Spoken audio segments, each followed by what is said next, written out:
My name is Natalie, 33 years old, and I just watched my perfect sister drop her crystal champagne flute in pure terror.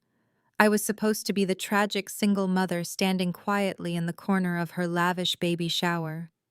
Instead, I stood perfectly still as my 9-year-old son politely asked if he should tell everyone about her husband's secret wife and 2 daughters in Atlanta. My sister had no idea her perfect life was a criminal illusion, a multi-state fraud complete with fake venture capital firms and a federal raid about to happen in exactly 15 minutes. Before I continue this story, let me know where you are watching from in the comments below. Hit like and subscribe if you have ever had to stand up to family who underestimated your worth. Growing up in our sprawling Connecticut home meant enduring a constant suffocating performance of wealth and status. Today was no different. My sister Naya stood in the center of our parents' opulent living room, surrounded by towering displays of imported blue hydrangeas and expensive silver balloons. The catering staff moved silently around us, offering delicate hors d'oeuvres on silver platters. The sheer expense of the event was staggering, funded entirely by my parents' desperate need to showcase their perfect daughter to the world. She rested one perfectly manicured hand on her swelling stomach, holding a crystal flute of sparkling cider in the other. She looked around at the 50 guests consisting of local socialites, wealthy country club members, and distant relatives, making absolutely sure she had everyone's undivided attention. "I am just so incredibly blessed," Naya announced, her voice pitched loud enough to command the entire room. "It is finally here. And honestly, I am just so relieved that my baby will grow up in a stable 2-parent household. At least my baby will have a father who actually stuck around." A collective stifled gasp rippled through the room, followed immediately by a polite, validating ripple of applause from her sycophantic friends. I stood near the dessert table holding a plate of catered appetizers I had not touched. My mother Barbara stepped up beside Naya, elegantly sipping her vintage champagne. She did not miss a single beat. "Well, darling, that is because you have always been the smart one," my mother said loudly. "Some women just make bad choices and expect the rest of the world to pity them.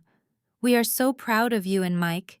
You are the absolute gold standard of this family." I did not cry. I did not flinch.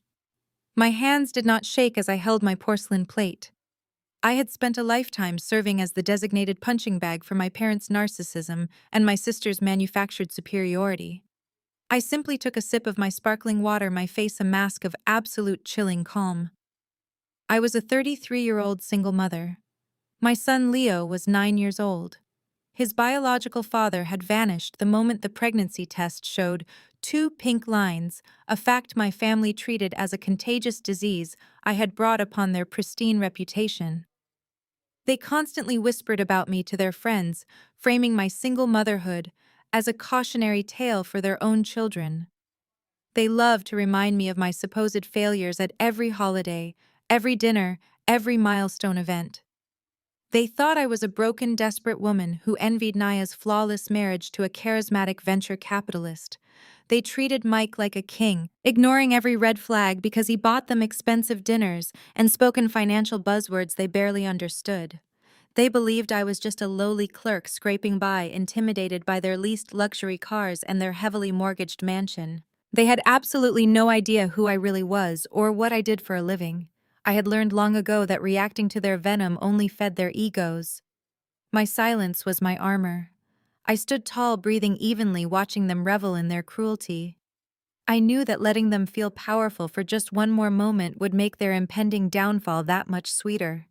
I did not need to scream or defend myself, because the truth was already sitting right next to me, quietly eating a pastry. Before I could set my glass down on the catering table, a small, clear voice pierced the suffocating atmosphere of the room. "Aunt Naya." It was Leo. My son had lowered his half-eaten macaron to a napkin. He stood up straight, smoothing the front of his little button-down shirt. He possessed a terrifyingly sharp memory and an observational skill set that mirrored my own. "Aunt Naya," Leo repeated, his voice echoing in the dead silence of the living room. "Should I tell everyone about Uncle Mike's other family? The one in Atlanta with the 2 little girls?" Or do you want him to do it? The room froze. It was a visceral, absolute paralysis. The string quartet playing softly in the corner faltered, a cellist hitting a sharp, dissonant note before stopping entirely. Guests stopped breathing. Mike's $1,000,000 smile, the one that had charmed my parents out of their life savings, melted off his face instantly. He was a charismatic African-American man who always wore bespoke Italian suits, but right now he looked entirely defeated. The confident facade was replaced by an ashen, hollow look of sheer animal panic. He looked like a man who had just stepped on a landmine. The wealthy socialites and country club members exchanged bewildered glances, their perfectly painted smiles dropping as the scandalous reality set in. The air in the room grew instantly thick and unbreathable. The imported crystal flute in Naya's hand trembled so violently that cider splashed onto her designer dress and the expensive Persian rug. "What did he just say?" Naya stammered, looking frantically between Leo and her husband. The heavy silence was broken only by the sound of Naya dropping her glass, the crystal shattering loudly against the hardwood floor. The shattering glass broke the spell, paralyzing the room. My father, William, reacted first. His face morphed into a shade of purple. The veins in his neck bulged against his stiff collar. "You little brat!" He roared, his voice vibrating with a blinding rage. "How dare you speak to your aunt that way? This is what happens when a child is raised without a father. He has been poisoned by his mother." He did not just stand, he lunged. My father stepped over the broken crystal, raising a trembling hand to point directly at my 9-year-old son. He intended to physically intimidate Leo, to march him out the door and protect his social standing. He never made it. My reaction was instinctive, forged by years of protecting my child from the toxic environment I barely survived. I moved faster than anyone registered. In 3 long strides, I stood directly in front of Leo, shielding his small body. I planted my heels into the hardwood floor and locked eyes onto my father. I did not raise my voice. I did not scream. The volume of my response was so terrifyingly low the guests had to lean forward to hear. "If you take one more step toward my son William, I will break your arm," I stated. The certainty in my tones stopped him in his tracks. My father froze, his hand hanging in the air, eyes wide with realization. He looked at me and saw someone he did not recognize. For my entire life I bowed. I absorbed their insults, swallowed my pride, and retreated. But right now, standing between him and my child, I was an immovable wall. The subservient scapegoat he remembered was gone. I stared him down until he lowered his arm, stepping backward in defeat. He realized I was not making an empty threat. I meant every single word. The silence returned thicker than before. No one dared to move. The elites held their breath. I shifted my gaze from William to my brother-in-law. Mike was falling apart. The venture capitalist was sweating through his custom suit. His confident posture collapsed, leaving him like a cornered animal searching for an exit. He wiped sweat from his forehead, his chest heaving as he tried to construct a lie. "He is lying!" Mike suddenly shouted, his voice jumping an entire octave. "Naya, the kid is making up stories. Nora put him up to this because she is a miserable woman who cannot stand us. She told him to say this to ruin your special day." Naya, desperate to cling to the illusion of her wealthy lifestyle, latched onto his pathetic excuse. "You are a monster, Nora," she shrieked, tears spilling over her perfectly contoured cheeks. "You could not just let me have one single day. You had to coach your son to ruin my shower. You are sick." I did not flinch at her words. Instead, I smiled. It was a calculating smirk I usually reserved for hostile audits in federal courtrooms. "Coach him?" I asked, my voice slicing effortlessly through the heavy air. "Naya, Leo does not need coaching. He simply knows how to read an unredacted tax return left on my home desk." I tilted my head, locking eyes with Mike. His breathing stopped. "You really thought you could run a multi-state affinity fraud scheme and nobody would notice," I said. "You thought you could launder millions through dummy shell companies, maintain a legally married wife in Georgia, and pass fake K-1 schedules past a forensic accountant. The silence that followed was not just deafening, it was lethal. The socialites murmured in shock, finally putting the pieces together. My mother clutched her chest, opening and closing her mouth without a sound. Naya stared at Mike, waiting for him to deny the financial terms I weaponized against him. But Mike could not speak. The terminology had hit him like a physical blow. He knew exactly what a forensic accountant was, and his game was entirely over.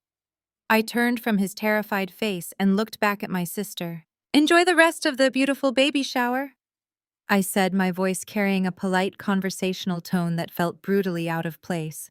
"Though you might really want to eat the cake very quickly. The FBI agents should be arriving in just about 15 short minutes." I gently placed my hand on Leo's shoulder, guiding him toward the front door. We walked past the towering floral arrangements, past the horrified guests, and past my stunned parents.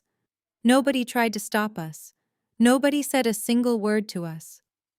I opened the heavy oak door, and we stepped out into the bright afternoon sunlight, leaving the hysterical screaming that suddenly erupted echoing behind us. We walked slowly down the manicured driveway to my unassuming sedan. I did not rush. I calmly unlocked the doors, helped Leo buckle his seatbelt in the back, and slid into the driver's seat. I started the engine, pulled smoothly across the quiet street, and parked in the deep shade of a large elm tree. I turned off the ignition and let the absolute serenity of the car wash over me. The transition was jarring but incredibly beautiful. Just yards away inside that massive house, my family's entire fake existence was burning to the ground. But inside my car, it was perfectly quiet. The air conditioning hummed softly. The scent of vanilla air freshener filled the cabin.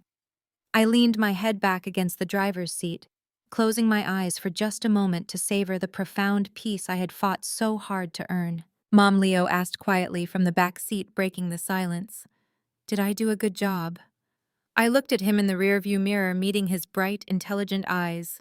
"You did perfectly, buddy," I said with a genuine warm smile. "We do not ever need to gloat today. We just let the math do the talking." To understand the absolute devastation unfolding inside that house, you have to understand the decades of toxic groundwork my parents laid to build it. I sat in the driver's seat of my reliable paid-off sedan, watching the front door of their sprawling colonial mansion. That house was a monument to their vanity, a hollow shell propped up by subprime mortgages and predatory interest rates. For 33 years, I had watched William and Barbara sacrifice everything on the altar of suburban American status. They were completely obsessed with appearances, terrified of being perceived as anything less than the pinnacle of upper-middle-class royalty. Their entire existence was a carefully choreographed performance, funded by aggressive credit card debt. They leased luxury European cars on terrible terms, trading them in every 2 years just to ensure the neighbors saw a new shiny hood ornament in the driveway. They paid exorbitant monthly dues for a country club membership they could barely afford all, so my mother could drink overpriced cocktails with women who secretly despised her. Financial stability was a foreign concept to them. They viewed savings accounts as a sign of a lack of ambition. To William and Barbara, if you were not actively spending money, you did not have to impress people you did not actually like. You were failing at life. Growing up in that environment felt like navigating a minefield blindfolded. The tension of impending financial collapse always hummed just beneath the surface of our picture-perfect family dinners. They would scream at each other over maxed-out credit cards behind closed doors, then turn around and host lavish holiday parties, catered by the most expensive restaurants in town. They desperately needed the world to view them as wealthy, successful, and flawless. And in their rigid image, obsessed minds, family members were not individual human beings. We were simply accessories. We were props designed to enhance their social standing. If a prop did not fit their specific aesthetic, it was discarded or punished. I was the ultimate discarded prop. I was the family scapegoat because I saw through the facade from a very young age. I did not care about designer labels or country club gossip. I cared about stability, logic, and truth. Those traits made me an absolute threat to their manufactured reality. Whenever I questioned their reckless spending or pointed out the flaws in their logic, they attacked me. They labeled me difficult, disrespectful, and ungrateful. They needed someone to absorb their stress, someone to blame for the cracks in their perfect facade, and I was the easiest target. I became the designated dumping ground for their narcissistic rage. My sister Naya, meanwhile, was the golden child. She was the exact accessory my parents had always wanted. She was loud, fiercely extroverted, and conventionally attractive, possessing the exact kind of polished, superficial charm that played exceptionally well at neighborhood block parties. From the moment she could speak, she learned how to manipulate William and Barbara's obsession with optics. She became their masterpiece, the daughter they paraded around to prove their genetic and social superiority. Because she was the golden child, Naya was shielded from every consequence of her actions. She moved through life like a hurricane, leaving a trail of destruction that my parents happily cleaned up. When she went to college, she treated it like a 4-year-long social event, funded by my parents, draining their retirement accounts. She dropped out of 3 different elite university programs. Each time she claimed the academic environment was simply too stressful for her mental health. My parents never reprimanded her. Instead, they rewarded her failures. They bought her a brand new convertible to help her cope with the stress of dropping out. They funded a boutique clothing store for her that went bankrupt within 8 months because she refused to actually work the register. Every single time Naya failed, William and Barbara opened their wallets and blamed the world for not recognizing her brilliance. The contrast between us was stark and brutal. I was the analytical, quiet daughter. I spent my time reading, studying, and trying to build a foundation that would not crumble the moment the bank called. I excelled in school, graduating at the top of my high school class and earning a full academic scholarship to a respected university. But my achievements were entirely ignored because they did not fit the glamorous narrative my parents wanted to project. To them, being a top-tier student was boring. It was not something they could easily brag about over martinis at the country club. When I brought home my college acceptance letters and scholarship awards, my mother barely looked at the papers. She simply sighed, adjusting her diamond necklace, and asked why I could not dress a little more like my sister so I might actually find a husband. My father told me that being smart was fine, but being marketable was better. They viewed my analytical nature as a severe personality defect. My quiet determination was framed as arrogance. My refusal to participate in their financial delusions was framed as jealousy. I learned very quickly that I was entirely on my own.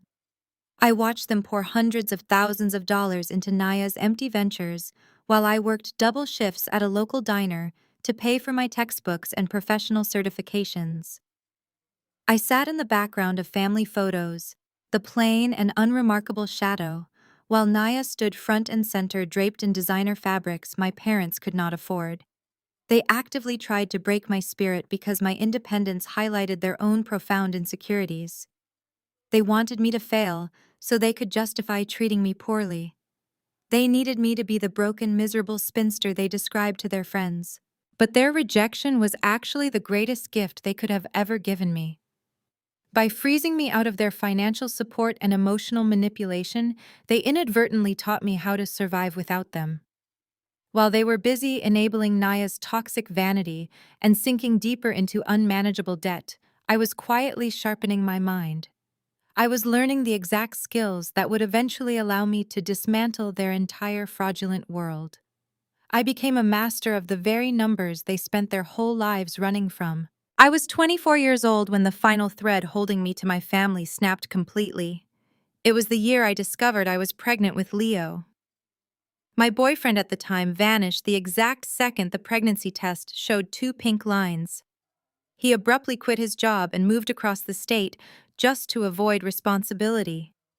I was terrified and in desperate need of the one thing my parents were fundamentally incapable of providing: unconditional support.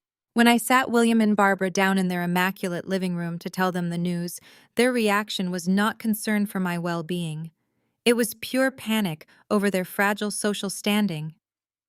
My mother dropped her expensive wine glass onto the coffee table and stared at me like I had just confessed to a felony. My father immediately stood up and began pacing the floor, muttering angrily about how this disastrous news would look to their pretentious friends at the country club. They saw a massive, glaring stain on their carefully curated suburban image. A single mother simply did not fit into their affluent aesthetic. It was a scandal they absolutely refused to weather. The conversation that followed was easily the most brutal hour of my entire life. They did not ask how I felt. They did not offer a single word of comfort or help me navigate prenatal care. Instead, William stood towering over me and delivered a cold, calculated ultimatum.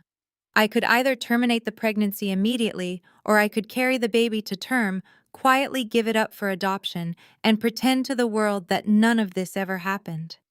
If I refused to comply with either option, I was no longer their daughter. My mother sat rigidly on the sofa and fully agreed with him. She told me that bringing a fatherless child into their perfect world was an act of extreme, unforgivable selfishness. She stated clearly that I would ruin Naya's chances of finding a wealthy husband because the entire family would be tainted by my poor decisions. Abort the child, surrender the child, or get out of their house and their lives forever. I did not even hesitate. I did not cry, plead, or beg for their mercy. I walked straight up the stairs to my childhood bedroom, pulled heavy-duty black trash bags from the kitchen pantry, and packed everything I owned. I shoved my clothes, my college textbooks, and my laptop into those bags, while my parents stood at the bottom of the staircase watching me with expressions of arrogant indignation. They truly believed I would come crawling back the moment I realized how hard the real world was. I walked out the front door, loaded the heavy trash bags into the trunk of my old sedan, and drove away without looking back. The years that followed were a relentless test of physical and mental endurance. While my parents hosted lavish dinner parties and completely erased my existence from their social narrative, I was fighting tooth and nail just to keep the lights on. I rented a cramped, drafty apartment over a noisy laundromat in a rough part of town. I took an entry-level bookkeeping job, working grueling, endless hours, tracing invoices, balancing ledgers, and learning the bare bones of corporate finance. When Leo was born, I had no maternity leave, no helpful village, and absolutely no financial safety net. I would strap newborn Leo to my chest in a cheap baby carrier and work at my tiny kitchen table late into the night, crunching numbers until my vision blurred. We ate cheap boxed pasta and discounted canned vegetables. I bought his clothes from local thrift stores and quickly learned how to stretch $20 to cover an entire week of groceries. It was an exhausting, bone-deep weariness that settled permanently into my soul. Yet even in my absolute darkest panic-inducing moments, I never once considered calling my parents for help. I knew the price of their assistance would be my dignity and my son's self-worth. What made the physical exhaustion so much sharper was watching my family from afar. Social media is a cruel, unrelenting window into the lives of the people who callously abandoned you.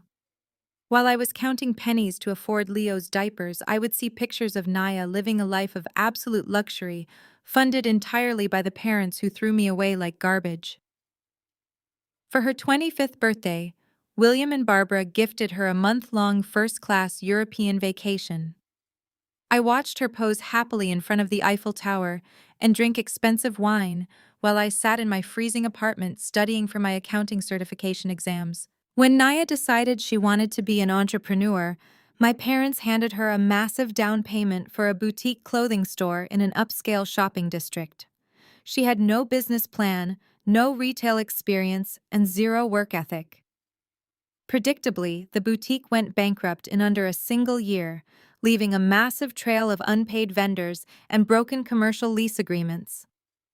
My parents simply absorbed the financial loss, hired corporate lawyers to clean up her catastrophic mess, and bought her a brand new designer wardrobe just to help her recover from the emotional trauma of her own failure. They treated her like fragile, precious glass while treating me like dirt on their expensive shoes.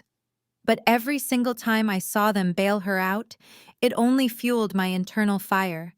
Every photo of her lavish, unearned lifestyle was a reminder of exactly why I needed to succeed on my own terms.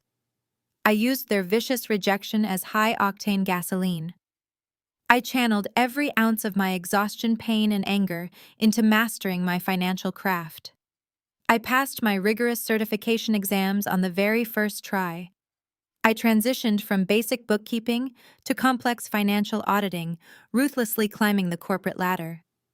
I was building an indestructible, bulletproof foundation for Leo and myself, one grueling, silent day at a time, operating entirely in the shadows. While I was busy dissecting balance sheets and uncovering corporate embezzlement in my tiny apartment, Naya was hunting for a new source of funding. Her boutique had officially flatlined, and William and Barbara were desperately searching for a way to maintain their social standing. Naya realized that her easiest path to wealth was not through hard work, but through marriage. She spent weeks planning her strategy, ultimately deciding to crash an exclusive venture capital networking gala held at a luxury hotel downtown. She bought a deeply discounted designer gown, slipped past the event coordinators, and positioned herself near the open bar, waiting patiently for the right wealthy target. That was the exact night Mike entered our family narrative like a perfectly tailored hurricane. Mike was 36 years old, a charismatic African American man who commanded the attention of every single person in the room the second he walked through the doors. He possessed an effortless magnetic charm that could disarm even the most cynical critics. His wardrobe was absolutely impeccable, featuring bespoke Italian suits that draped perfectly across his athletic frame. He wore a heavy gold watch that caught the light whenever he moved his hands, and he casually kept the keys to a brand new Porsche 911 visible on the table next to his crystal cocktail glass. He did not just walk into a room, he owned it completely and entirely. When Naya locked eyes with him, Mike turned his full blinding charm in her direction. He introduced himself as the founder and managing director of a highly exclusive venture capital fund. He spoke rapidly, seamlessly, weaving complex financial jargon into casual conversation. He talked about disruptive ecosystems, scalable deliverables, Series A funding rounds, and unicorn acquisitions, as if he was discussing the weather. He claimed his firm specialized in funding and elevating minority-owned tech startups across the East Coast, turning grassroots ideas into multi-million-dollar corporate empires. Naya was instantly mesmerized. She had no idea what any of those buzzwords actually meant, but she understood the unmistakable scent of massive wealth. Mike was exactly the kind of man she had been searching for, a wealthy, confident executive who could immediately elevate her social status and fund her extravagant lifestyle without asking too many questions. Within a matter of weeks, Mike had completely infiltrated my family. William and Barbara did not just welcome him, they absolutely worshipped the ground he walked on. Mike knew exactly how to play to their deep-seated insecurities and their desperate obsession with wealth. During his very first dinner with my parents at the most expensive steakhouse in the city, Mike did not even blink when the bill arrived. He casually dropped a sleek black titanium credit card on the table, covering the entire $1,000 tab, while insisting that family always treats family. My parents were completely hooked. They had finally found the wealthy, successful son-in-law they could use to validate their own fragile, pathetic social standing. They immediately began parading Mike around their country club like a freshly won trophy. William introduced him to all his golfing buddies, loudly bragging about Mike's venture capital fund and his supposed connections to Silicon Valley billionaires. Barbara invited her superficial friends over for lavish dinners, just so she could casually mention Mike's Porsche or the expensive diamond tennis bracelet he had recently purchased for Naya. Mike played his role to absolute perfection, kissing Barbara's cheek, calling William sir, and flawlessly playing the part of the devoted, wildly successful businessman every day. But their worship of Mike quickly turned into a new vicious weapon they could use against me. The psychological warfare escalated to an entirely new level of cruelty. Even though I was completely estranged from them, Barbara went out of her way to ensure I knew exactly how perfect Naya's life had become. She would periodically send me unsolicited text messages filled with photos of their extravagant dinners with Mike. She would include passive-aggressive captions designed specifically to remind me of my supposed failures. She would send pictures of Mike opening expensive bottles of wine with notes saying how wonderful it was to finally have a real man in the family who knew how to properly provide for a woman. William would leave condescending voicemails on my phone, making sure to mention how Naya had secured a brilliant, wealthy husband, while I was still just a lonely, struggling clerk, raising a fatherless child in a tiny apartment. They deliberately weaponized Mike's manufactured success to highlight what they viewed as my pathetic, miserable existence. They wanted to make absolutely certain that I felt the crushing weight of their disapproval every single day of my life. They used Mike as living proof that their golden child was genetically and socially superior, and that my decision to choose independence over their suffocating control had doomed me to a life of poverty, struggle, and permanent isolation. They were so blindly intoxicated by Mike's flashy suits, his fast cars, and his confident tech buzzwords that they never once stopped to ask a single logical question about his underlying business. They never asked to see a corporate prospectus, a certified financial disclosure, or even a simple physical business card. They were entirely captivated by the illusion of his massive wealth because they were entirely composed of shallow illusions themselves. They desperately needed Mike to be a real billionaire, so they willingly suspended all critical thinking and handed him their complete, unwavering trust on a silver platter. They joyfully handed the financial keys to their suburban kingdom directly to a highly seasoned financial predator. They were entirely unaware that the quiet, isolated daughter they were relentlessly mocking was the only person on earth with the professional skills to see through his brilliant disguise and tear his entire criminal empire straight to the ground. Fast forward to exactly 1 year ago. The pristine facade of Naya and Mike's perfect marriage encountered its very first structural crack. Naya decided it was time to elevate her suburban royalty status by having a baby. She envisioned gender reveal parties, designer nurseries, and an endless stream of social media attention from her envious friends. However, biology did not cooperate with her timeline. After several months of trying and failing, she visited a high-end fertility clinic and learned she would need extensive in vitro fertilization treatments to conceive. The medical bills were projected to be astronomical, easily pushing past $50,000 for multiple rounds of specialized treatment. To Naya, this was an unacceptable delay in her carefully curated grand life plan. Normally, a supposedly wealthy venture capitalist like Mike would simply swipe his titanium card and cover the cost without breaking a sweat. But suddenly, the man who picked up $1,000 dinner tabs claimed he was experiencing a temporary cash flow issue. He spun a highly technical, completely fabricated story for my parents. He claimed all his millions were currently locked up in illiquid high-yield assets and restricted venture portfolios. He insisted that liquidating his positions prematurely would trigger massive federal tax penalties and breach his fiduciary duties to his silent partners. William and Barbara swallowed every single word of his corporate jargon without a hint of skepticism. They believed he was a financial genius, protecting his massive wealth, leaving them completely blind to the fact that his bank accounts were actually empty, and his entire identity was an elaborate scam designed to steal their life savings. But Naya wanted her baby immediately, and William and Barbara could not bear to see their golden child denied anything she desired. Since they were already drowning in their own secret credit card debt, they needed a new source of fast, untraceable cash. That was when they remembered me. It was a cold Tuesday evening when my apartment buzzer rang unexpectedly. I opened the door to find William and Barbara standing in the dimly lit hallway of my building. They were wearing their expensive country club attire, looking around my modest apartment complex, with expressions of undisguised disgust.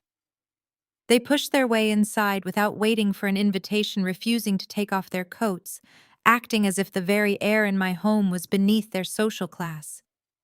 They did not ask how I was doing. They did not ask to see Leo, who was asleep in his room.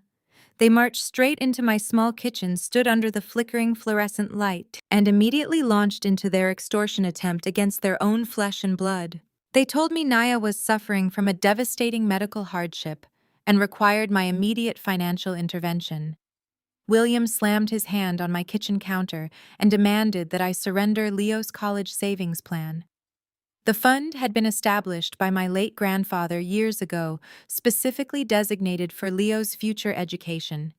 It had grown to a substantial amount, and as the custodian of the account, I had the legal authority to withdraw the funds.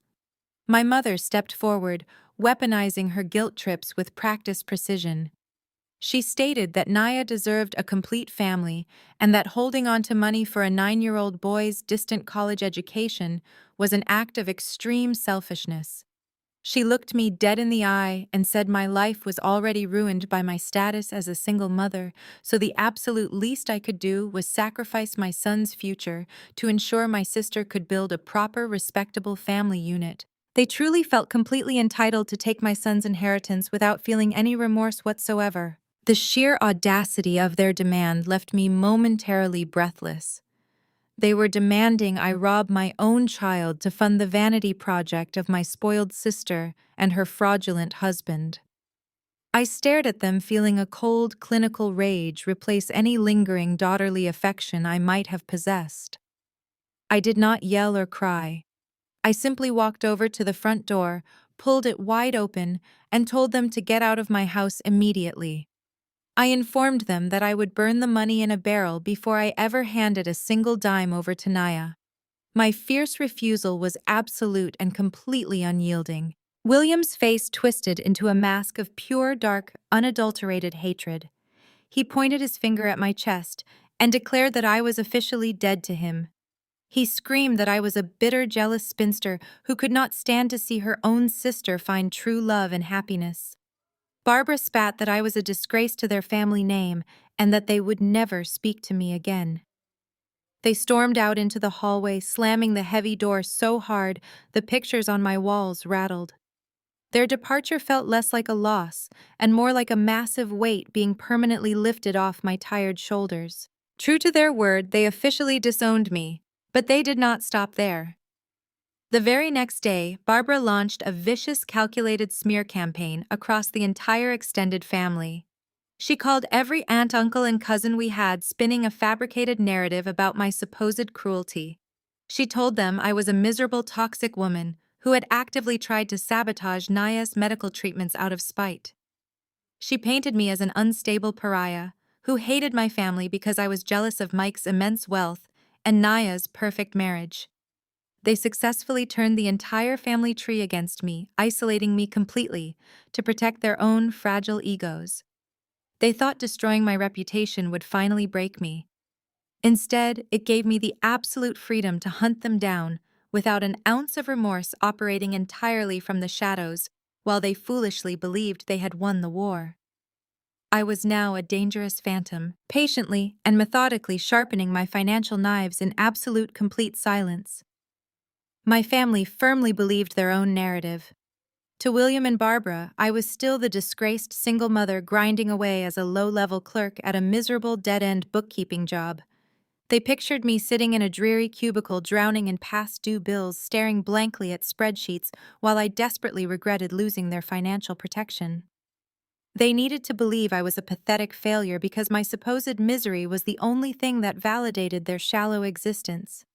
They had no idea they were dealing with a 33-year-old senior partner at one of the most ruthless and prestigious forensic accounting firms in Manhattan.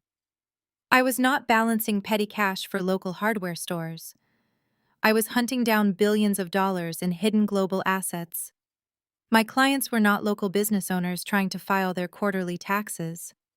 My clients were federal task forces, government regulatory agencies, and the ruthless legal teams representing wives of oligarchs in exceptionally hostile divorce proceedings. I spent my days dissecting the most complex financial structures ever engineered by the criminal elite. When a corrupt hedge fund manager tried to funnel stolen capital through a maze of dummy corporations in the Cayman Islands, I was the one who tracked every single digital penny. When a billionaire tech mogul attempted to conceal his net worth in secret Swiss bank accounts to avoid paying alimony, I was the predator who systematically dismantled his entire financial fortress and handed the evidence directly to a federal judge. My mind was wired to see through numbers to detect anomalies in massive datasets and to uncover the invisible footprints left behind by extreme greed. This specialized expertise commanded a massive premium in the corporate world. My annual compensation had crossed into seven figures over 2 years ago. I was generating millions of dollars entirely on my own merit, operating at the absolute pinnacle of the financial sector. I sat in glass boardrooms overlooking the New York City skyline, directing teams of highly educated auditors and coordinating directly with agents from the Securities and Exchange Commission. I was a widely feared and highly respected authority in the field of financial asset recovery. I built a fortress of wealth and influence while they gleefully spread rumors of my downfall to their country club friends. They thought my silence was proof of my shame, but it was actually the ultimate strategic advantage. I was operating on a level they could not even comprehend, dealing with international wire fraud, money laundering syndicates, and complex asset obfuscation. I thrived in high-stakes environments where a single overlooked decimal point could mean the difference between a criminal going to federal prison or escaping with stolen millions. This immense professional success allowed me to accumulate significant personal wealth, but my approach to money was the exact opposite of my parents' toxic consumption. William and Barbara were desperately loud with their fake wealth. They functioned as walking billboards for European fashion houses, constantly purchasing heavily branded clothing on credit just to project an image of elitism. They leased vehicles they could never actually afford to buy, bleeding cash every single month, just to secure the temporary illusion of ownership. They viewed money solely as a tool for public performance. I viewed money as ammunition, security, and absolute power. I understood the devastating math behind depreciating assets. Therefore, I lived a life of deliberate stealth wealth. I drove a reliable, unassuming Japanese sedan that I had purchased in cash 5 years ago. It had no flashy hood ornament and blended seamlessly into any suburban parking lot. My home was a beautifully minimalist apartment in an excellent, safe neighborhood. It was free of clutter, free of gaudy chandeliers, and completely void of the pretentious staged aesthetic my mother obsessed over. Instead of buying designer handbags, I purchased diversified index funds, municipal bonds, and commercial real estate through anonymous holding companies. I focused entirely on compounding interest and building permanent generational wealth for Leo. I made sure his future was anchored in concrete financial reality, not hollow social posturing. I was a financial apex predator hiding in plain sight. When I dropped Leo off at his private school wearing simple, unbranded sweaters and sensible shoes, the other wealthy parents assumed I was just a regular working mother. The grocery store cashiers, the neighbors, and my son's teachers had absolutely no idea they were interacting with a woman who could liquidate her stock portfolio and purchase their entire subdivision in cash by noon. I cultivated this invisible persona purposefully. Being underestimated is the most powerful tactical advantage a person can possess. My family looked at me and saw easy prey, a vulnerable target they could bully and extort whenever they needed a scapegoat. They did not realize that by cutting me off, they had unleashed me. They had forced me to become entirely self-reliant, sharpening my survival instincts until they were lethal. While they were sinking deeper into a quagmire of hidden debt and fraudulent loans to fund their pathetic social climbing, I was sitting quietly at the top of the food chain, watching their every move. Their arrogance was their greatest vulnerability. They believed that because I did not flash my wealth, I had none. They mistook my profound quietness for weakness. But in the real world of high finance, the loudest people in the room are always the poorest, desperately trying to convince everyone else that they matter. The truly powerful never need to shout. I watched my parents and my sister parade their fake success around, completely oblivious to the fact that their entire empire was built on quicksand. I knew how to destroy financial illusions for a living, and theirs was the most fragile illusion I had ever seen. I just needed to wait for them to make a fatal mistake, and I knew they inevitably would. Exactly 2 full months prior to the baby shower, The carefully constructed walls separating my professional empire from my toxic family shattered. It happened on a quiet Tuesday evening inside my Manhattan corner office. The sky outside was darkening into a deep bruised purple as city lights flickered to life across the skyline. I was sitting at my mahogany desk, surrounded by stacks of heavily redacted financial documents and glowing monitors. My firm had just been retained by the Securities and Exchange Commission to serve as the lead forensic analysts for a joint federal task force. Our direct mandate was to dismantle a massive suspected affinity fraud ring operating across the East Coast. Affinity fraud is a particularly insidious breed of financial crime. It does not rely on complex algorithms or anonymous hacking. It relies entirely on the manipulation of human trust within a closed social ecosystem. A predator infiltrates a specific tightly knit demographic group. They use shared identity markers like race, religion, elite social circles, or country club memberships to bypass the natural skepticism people usually apply to their finances. The con artist positions themselves as a highly successful insider, a golden goose who is graciously allowing their newfound friends to get in on the ground floor of an exclusive restricted opportunity. The perpetrator we were investigating was a master of this psychological warfare. The SEC briefings detailed a charismatic operator targeting wealthy, status-obsessed suburbanites. These were individuals desperate to maintain their affluent facades and eager to align themselves with progressive minority-owned tech initiatives to boost their social capital. The fraudster exploited their greed and their vanity flawlessly. He promised astronomical returns, tossing out fabricated jargon about Series A funding rounds, disruptive deliverables, and guaranteed liquidity events. The victims handed over their life savings without ever demanding a single certified prospectus or audited balance sheet. Once the capital was wired, the money was instantly funneled into a labyrinth of opaque shell companies registered in states with strict corporate secrecy laws. The funds never touched a single legitimate technology startup. Instead, the money washed through dummy LLCs, paying off older investors to maintain the illusion of profitability, while the operators skimmed millions off the top to fund a lavish, jet-setting lifestyle. My job was to peel back the layers of these shell companies, follow the digital footprint of the stolen capital, and build a bulletproof financial map that federal prosecutors could use to secure indictments. I had spent 70 hours a week staring at subpoenaed banking records, untangling the chaotic web of wire transfers and fake corporate expenses. It was grueling, meticulous work that required absolute objectivity. The turning point arrived just after 8 o'clock that night. I was analyzing a fresh batch of subpoenaed bank statements from one of the primary shell companies at the center of the investigation. The digital ledger was a chaotic mess of incoming deposits and immediate offshore outflows. I was running a standard algorithmic sweep to identify the largest influxes of victim capital when a specific incoming transaction triggered a red flag on my primary monitor. It was a massive, sudden injection of untraceable liquidity that had cleared the system just days prior. The amount was exactly $300,000. In the realm of federal fraud, $300,000 from a single retail investor is an indicator.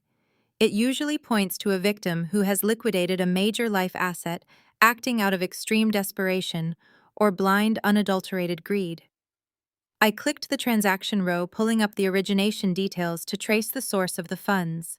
The routing number belonged to a regional bank in Connecticut. I ran the account holder names through our secure clearance database. The text rendered in crisp black font across my screen. William and Barbara, clear as day, my parents. I stopped breathing. The ambient hum of the office ventilation system suddenly sounded like a roaring engine in my ears. My hand froze over my computer mouse. I stared at the two names on the screen, waiting for the database to update, hoping it was a highly improbable coincidence. But the registered residential address attached to the domestic wire transfer matched the sprawling, heavily mortgaged suburban colonial mansion where I grew up, confirming the undeniable truth. They had wired $300,000 directly into the epicenter of a federal Ponzi scheme run by Mike, My mind shifted instantly from shock to relentless cold calculation. I knew my parents' financial reality far better than they did. They lived paycheck to paycheck on aggressive credit card debt. They did not have $300,000 in liquid cash just sitting in a checking account. If they had transferred that kind of capital, they had to have borrowed it. I immediately pulled the public property records for their county and ran a hard credit inquiry on their residential address. The results loaded seconds later, painting a picture of absolute financial suicide. 2 weeks before the wire transfer, William and Barbara had closed on a home equity line of credit. They had deliberately sought out a subprime private lender, bypassing traditional banks that would have required stringent income verification and realistic debt-to-income ratios. The terms of the loan were entirely predatory. It was an interest-only agreement for the first 6 months, perfectly designed to keep the monthly payments deceptively low, followed by a massive crushing balloon payment that required the entire principal to be repaid in full. They had literally mortgaged the roof over their heads. They had taken every single cent of equity they possessed and handed it directly to a professional con artist. They gambled their entire future on the delusion of a guaranteed 20% return, completely convinced they were financial geniuses.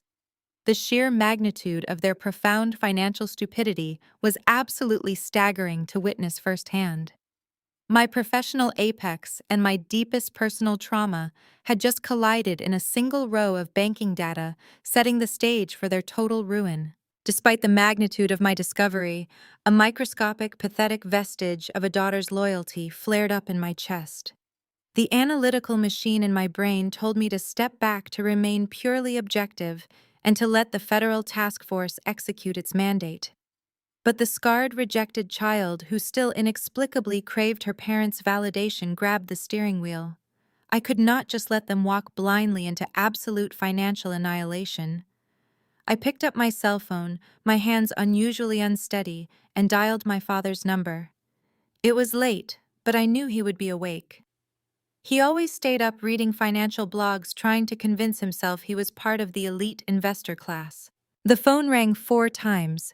He answered on the last ring, his tone immediately hostile and dripping with impatience. "If this is about asking for money, Nora, the bank is closed," William snapped before I could even say hello. I ignored the insult, fighting the tremor in my voice. "Dad, listen to me very carefully," I said, keeping my tone as level and professional as possible. "I need you to tell me exactly who you just wired $300,000 to. You are involved in something extremely dangerous." There was a heavy pause on the line. Then a harsh, barking laugh erupted through the speaker.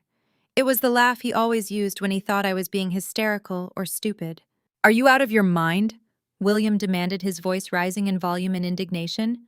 "You're tracking my finances now. You're so incredibly jealous of your sister and Mike that you're literally stalking our bank accounts for your information that money is an angel investment. Mike is giving us a guaranteed 20% return, a guaranteed 20% Nora. Not that a glorified entry-level calculator like you would ever understand high-level venture capital finance. Dad, the company is a shell," I said, my voice urgent, stripping away the professional detachment. "It's a fraud. The funds aren't going to a startup. Mike is twice the man you will ever attract." My father spat, his words hitting like physical blows. "He is building a legacy while you are just a miserable, jealous spinster trying to tear down your own sister's happiness. Do not ever call this number again to slander my family." The line went dead. I sat in the quiet of my office, the dial tone buzzing in my ear. I didn't cry. I didn't throw my phone. I just slowly lowered the handset and placed it deliberately on the mahogany desk. That was the exact moment the last frayed thread of my familial empathy permanently snapped. It was a profound, cold death of obligation. I had offered them a lifeline, and they had chosen to use it to choke me. I realized then that I could not save people who were aggressively dedicated to their own destruction. From that second forward, I treated William and Barbara exactly like any other victims in a federal fraud case, as unfortunate, arrogant collateral damage to their own unrestrained greed. I pivoted back to my monitors. The hesitation was gone. The emotional baggage was gone. I was no longer a rejected daughter. I was the apex predator of the financial ecosystem, and I was about to dismantle Mike's entire manufactured universe. I dove into his digital footprint with the ruthless precision of a surgeon performing an autopsy. A forensic accountant does not care about the lies people tell at dinner parties. We only care about where the money goes, because money never ever lies. I spent the next 48 hours operating on a cocktail of espresso and cold, calculating adrenaline. I started by tracing the IP addresses associated with the shell company's registered domains.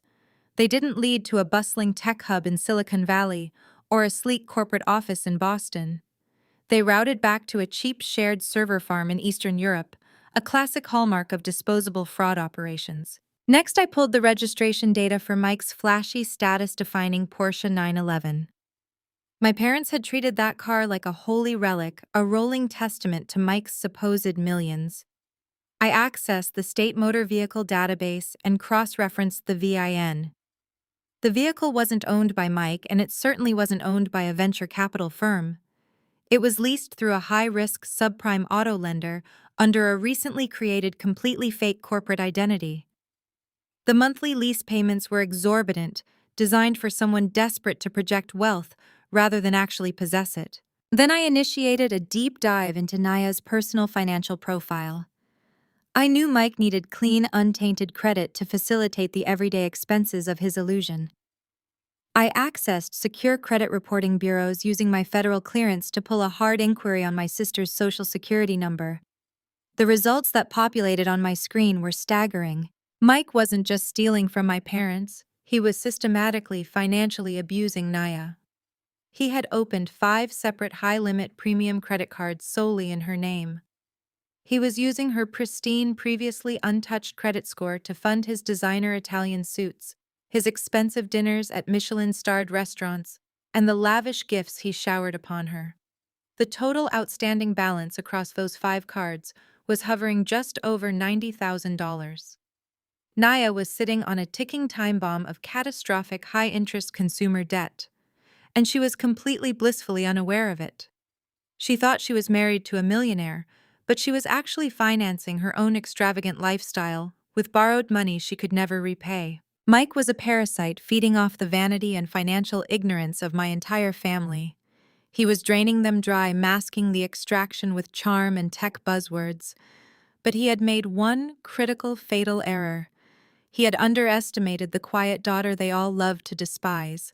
He didn't know that every wire transfer, every leased vehicle, every fraudulent credit application left a permanent glowing digital trail. And he certainly didn't know that the person following that trail was the best in the business, armed with federal authority and absolutely zero mercy. My investigation into Mike's financial labyrinth took a sharp, unexpected turn southward. While tracking the outbound flow of the $300,000 my parents had foolishly wired into his primary shell company, I identified a recurring anomaly. It was a consistent bi-weekly transfer of exactly $4,000. This money wasn't being routed to offshore accounts in the Cayman Islands or hidden crypto wallets.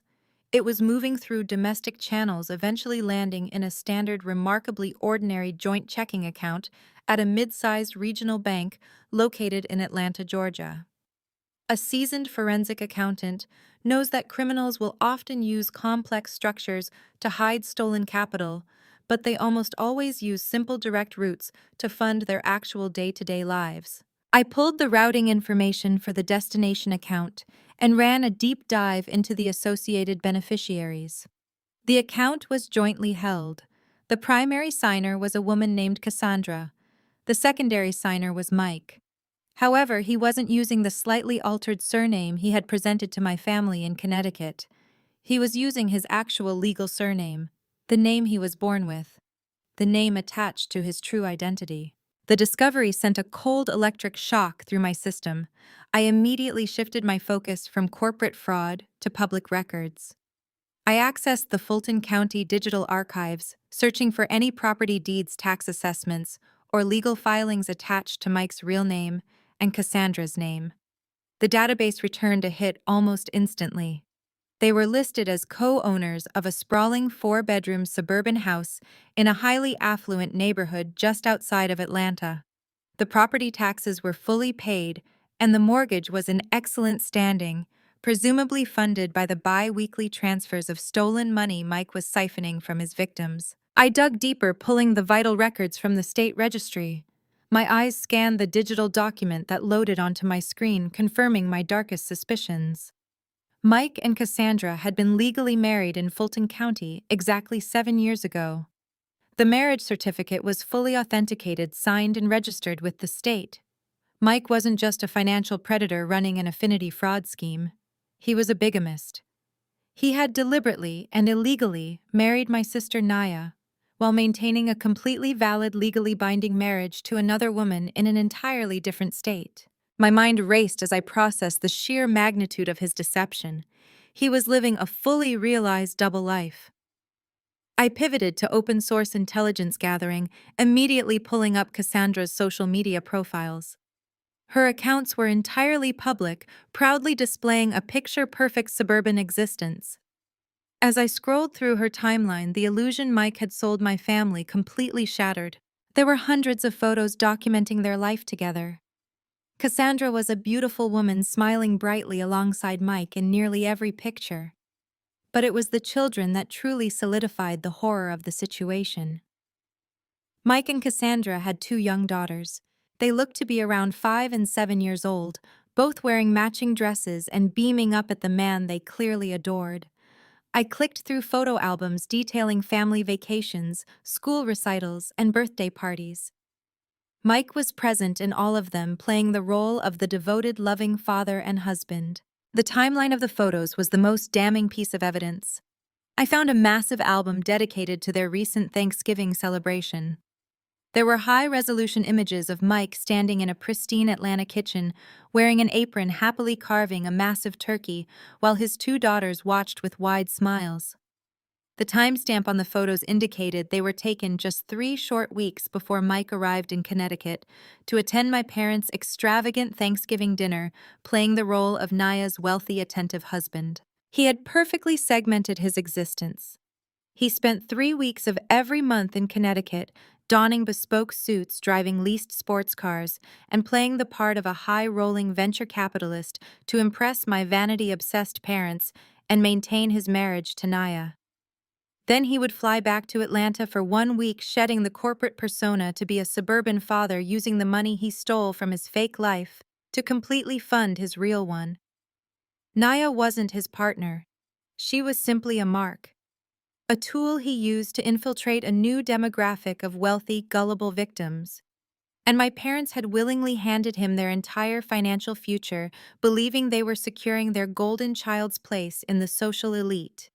They had funded the mortgage on his Atlanta home and paid the private school tuition for his actual daughters, all while relentlessly mocking me for being a single mother. The irony was so profound, so absolute, it bordered on cinematic. I needed a physical manifestation of this complete destruction. Over the next 48 hours, I transformed my home office into a tactical war room. I purchased 3 heavy-duty black binders, the kind specifically designed to hold hundreds of pages of undeniable corporate ruin. I was not going to leave a single microscopic loophole for Mike's expensive defense attorneys, nor was I going to give my arrogant parents any room to deny reality. Into the first binder, I placed the complete financial architecture of the fraud. I printed out the subpoenaed banking records, highlighting the exact wire transfers that moved stolen capital from my parents' subprime home equity line of credit directly into the disposable shell companies. I attached the forged K-1 schedules Mike had used to pacify his investors, meticulously redlining every single mathematical impossibility and accounting error. I included the fraudulent lease agreements for his luxury vehicles and the staggering credit card statements held solely in Naya's name. Into the second binder went the devastating proof of his double life. I secured certified hard copy duplicates of his Fulton County marriage certificate from the state registry. I printed the official property deeds for the Atlanta house and attached the routing numbers proving the mortgage was paid directly from the fraudulent offshore accounts. The third binder was dedicated exclusively to the visual evidence. I printed high-resolution full-color photographs from his legal wife's public social media profiles. There were dozens of pages showing Mike kissing his spouse, holding his two daughters, and celebrating holidays in Georgia, while he was supposed to be running a massive venture capital firm in Connecticut. I cross-referenced every single photograph with a digital timestamp and geographical tag, proving he was in Atlanta during the exact weeks he claimed to be on business trips for his fake startup. I arranged the pages in chronological order, creating an inescapable airtight timeline of his bigamy. The physical weight of the three binders was substantial. They represented the complete dismantling of a man who had manipulated my family.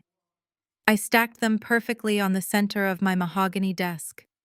I had intended to keep the files completely hidden until Monday morning, when I planned to hand them directly to the federal investigators running the task force.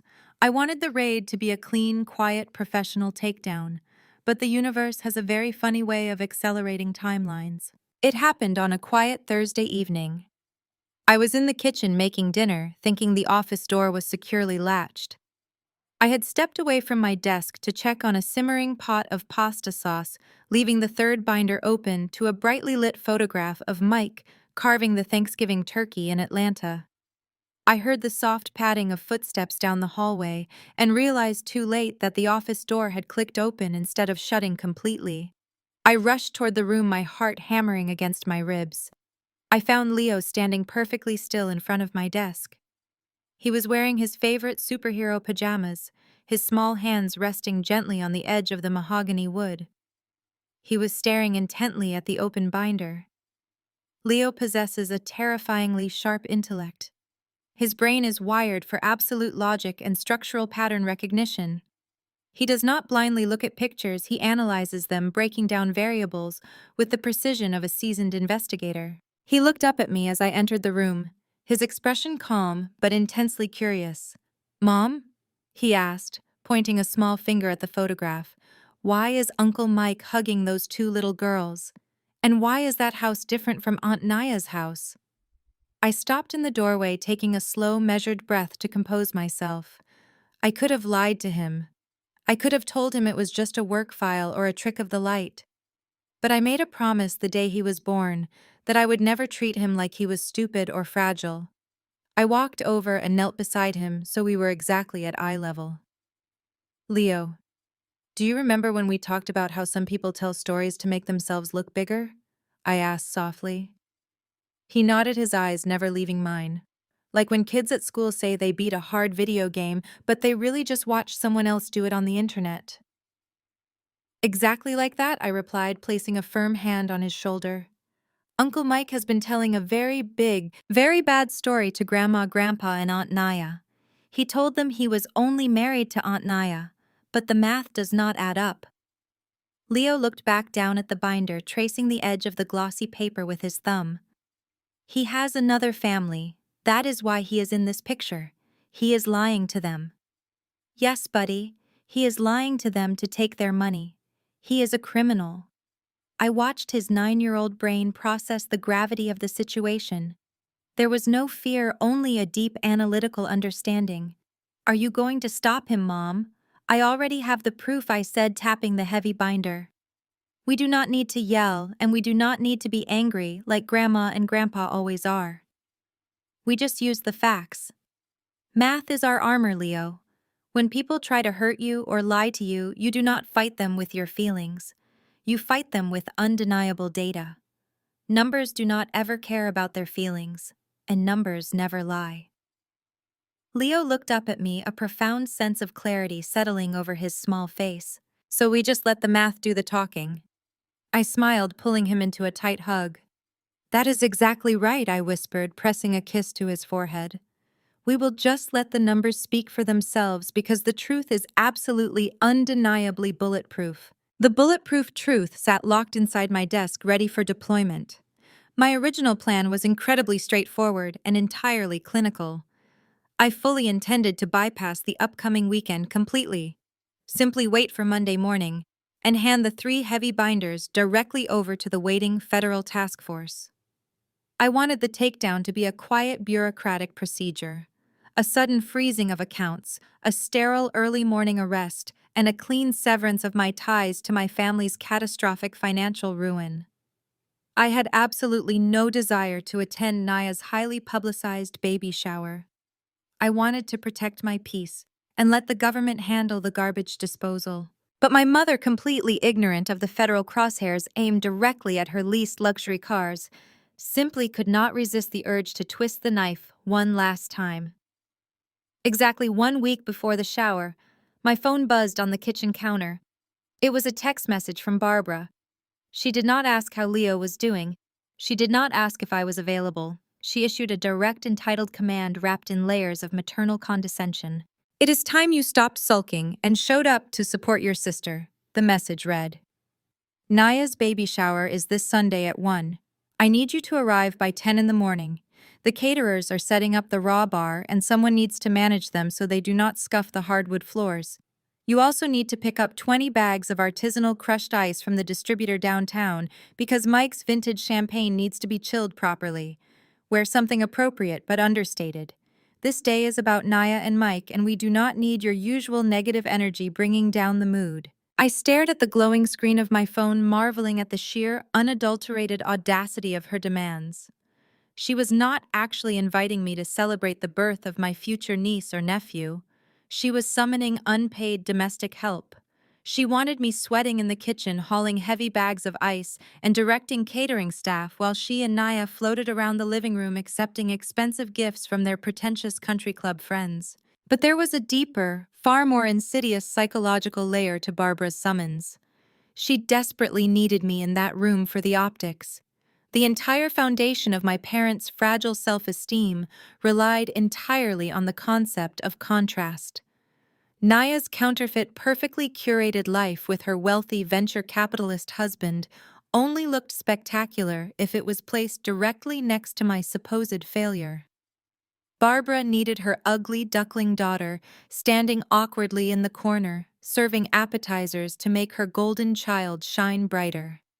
I was the dark, miserable backdrop required to make their fake diamonds sparkle. I set my phone down next to my coffee cup and walked back into my home office. I stared at the safe where the 3 binders were locked away. My initial plan of a quiet, detached Monday morning surrender suddenly felt entirely inadequate. Handing the files over in secret would spare my parents the public reckoning they so desperately deserved. It would allow Barbara to spin a narrative of victimhood behind closed doors. She would tell her friends that Mike fooled them all, and she would undoubtedly find a way to blame me for not warning them sooner. The sheer toxicity of her text message shifted my entire operational protocol. I realized that a clinical takedown was not enough. They had spent 33 years publicly humiliating me, stripping away my dignity, and parading their favoritism like a weapon. They had demanded I sacrifice my son's college fund to finance a bigamist's illusion. They had thrown me out onto the street when I was a terrified, pregnant 24-year-old. I did not just want Mike in federal prison. I wanted to look William and Barbara directly in the eyes at the exact moment their entire manufactured universe burned to the ground. I wanted to stand in their over-mortgaged living room surrounded by the elite social circle they had sacrificed their souls to impress and watch the illusion shatter in real time. I needed to witness the absolute devastation on their faces when they realized the daughter they had relentlessly mocked was the very architect of their total destruction. I picked up my phone and opened the text thread with my mother. I kept my response incredibly brief, denying her any emotional leverage or resistance. "I will be there," I typed, hitting send before placing the phone in my pocket. The rest of the week passed in a state of hyper-focused calm. I did not alter my daily routine. I continued to drop Leo off at school, attended my high-stakes corporate auditing meetings, and reviewed the SEC task force updates regarding Mike's frozen accounts. The federal agents had already secured the warrants. They knew exactly where Mike would be on Sunday afternoon. The trap was set, the perimeter was secured, and the bait was happily sipping sparkling cider, completely unaware of the jaws closing around him. I spent Saturday evening carefully selecting my outfit. Barbara had demanded I wear something understated, something that screamed pathetic single mother. Instead, I chose a tailored charcoal gray designer sheath dress paired with simple razor-sharp black stilettos. It was the exact outfit I wore when testifying in federal court, projecting absolute authority and untouchable wealth. I laid out a crisp button-down shirt and slacks for Leo. As I ironed Leo's collar, he looked up from his comic book. "Are we going to fight with Grandma and Grandpa tomorrow?" he asked, his voice steady and calm. I set the iron down and walked over to him, smoothing his hair. "No, sweetie," I told him gently. "We never fight with people who are committed to misunderstanding us. We are just going to attend a party, enjoy the catering, and let the authorities handle the heavy lifting. You just stay close to me and watch how numbers dismantle lies." He nodded, fully comprehending the mission ahead. We were now perfectly and completely aligned. The long, exhausting days of quietly absorbing their relentless abuse were officially over. Tomorrow, the scapegoat would finally become the executioner, delivering the ultimate, inescapable financial justice. Sunday morning arrived with crisp, bright perfection designed for suburban flexing. I pulled my sedan into the circular driveway of my parents' Connecticut mansion. The property was lined with imported luxury vehicles, monuments to crippling automotive debt. I parked behind a catering van and hauled out the heavy bags of crushed ice Barbara had demanded. I held Leo's hand as we walked through the doors, stepping into a suffocating cloud of expensive floral arrangements and desperate social climbing. The scent of truffle oil, roasted tenderloin, and artisan cheeses overpowered the natural air.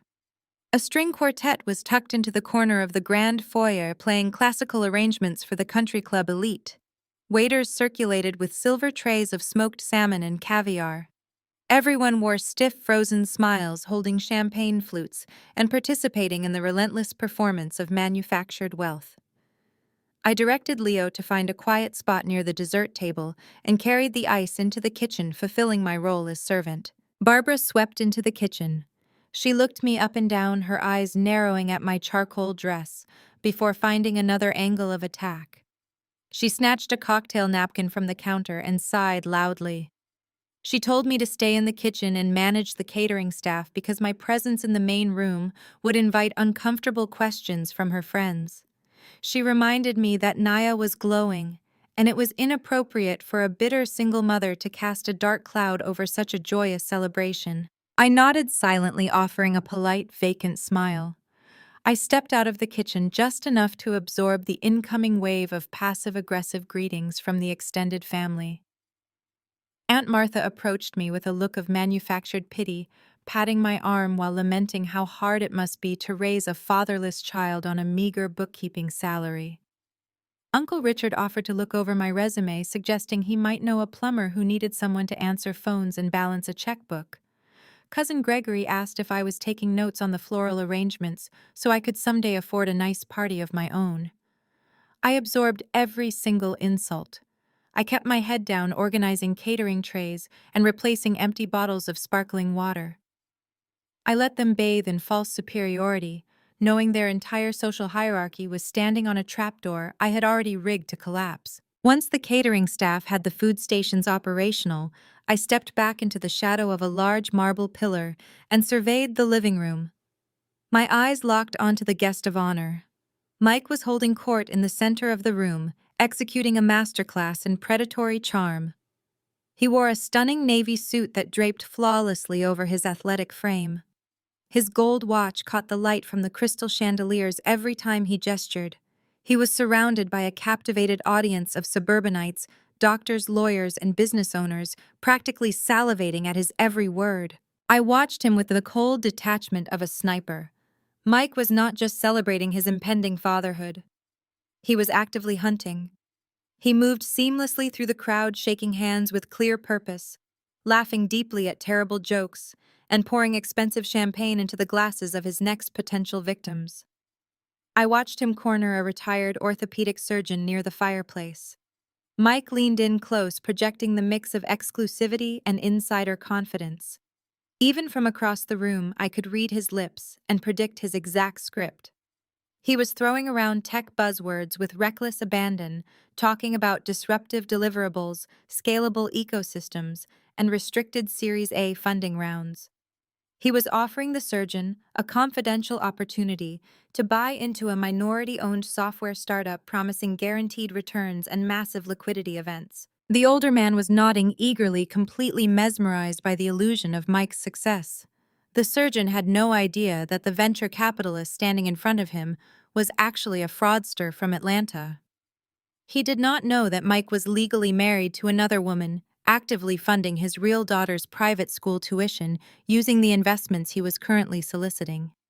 Mike smiled, clapping the surgeon on the shoulder, sealing a verbal agreement to transfer hundreds of thousands of dollars into a shell company by the end of the week. My gaze shifted to see my father William standing a few feet away. William was beaming with pride, watching his son-in-law dominate the room. William had essentially functioned as Mike's unpaid marketing agent, introducing the predator to every contact in his country club directory.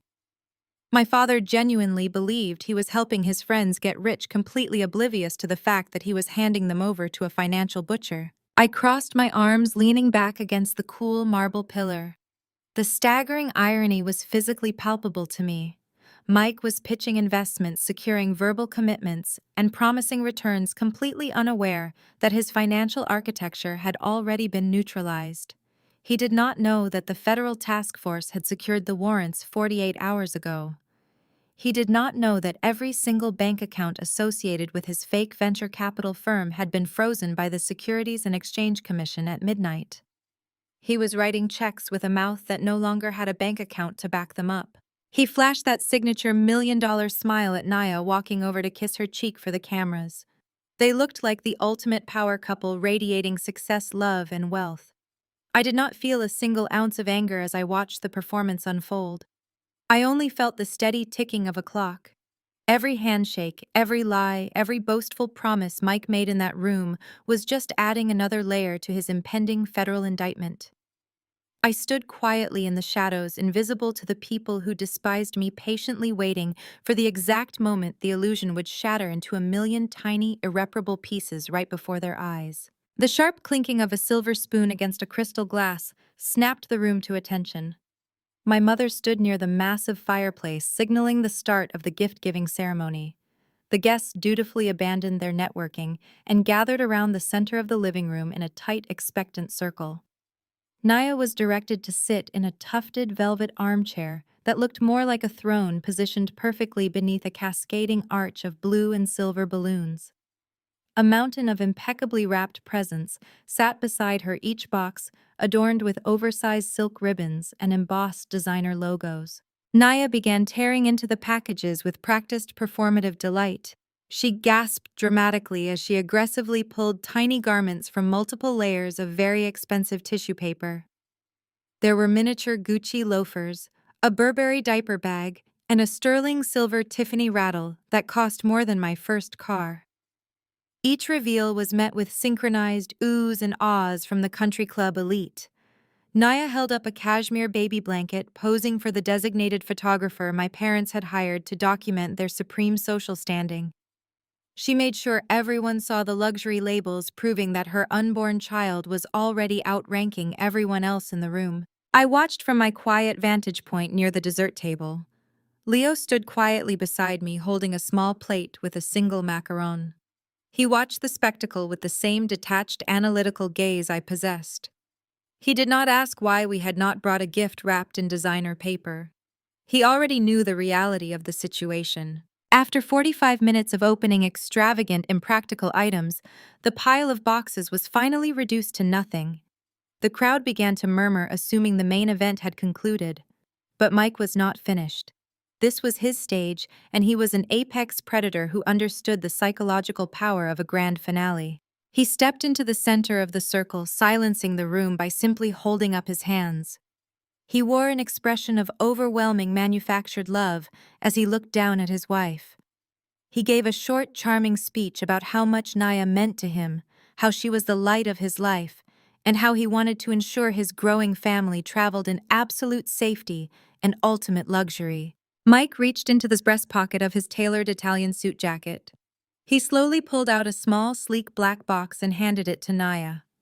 The room held its collective breath. Naya opened the velvet lid. Inside rested a brand new matte black keycard bearing the distinct silver logo of a Tesla Model X. The crowd erupted. The women swooned, clutching their pearls and sighing loudly.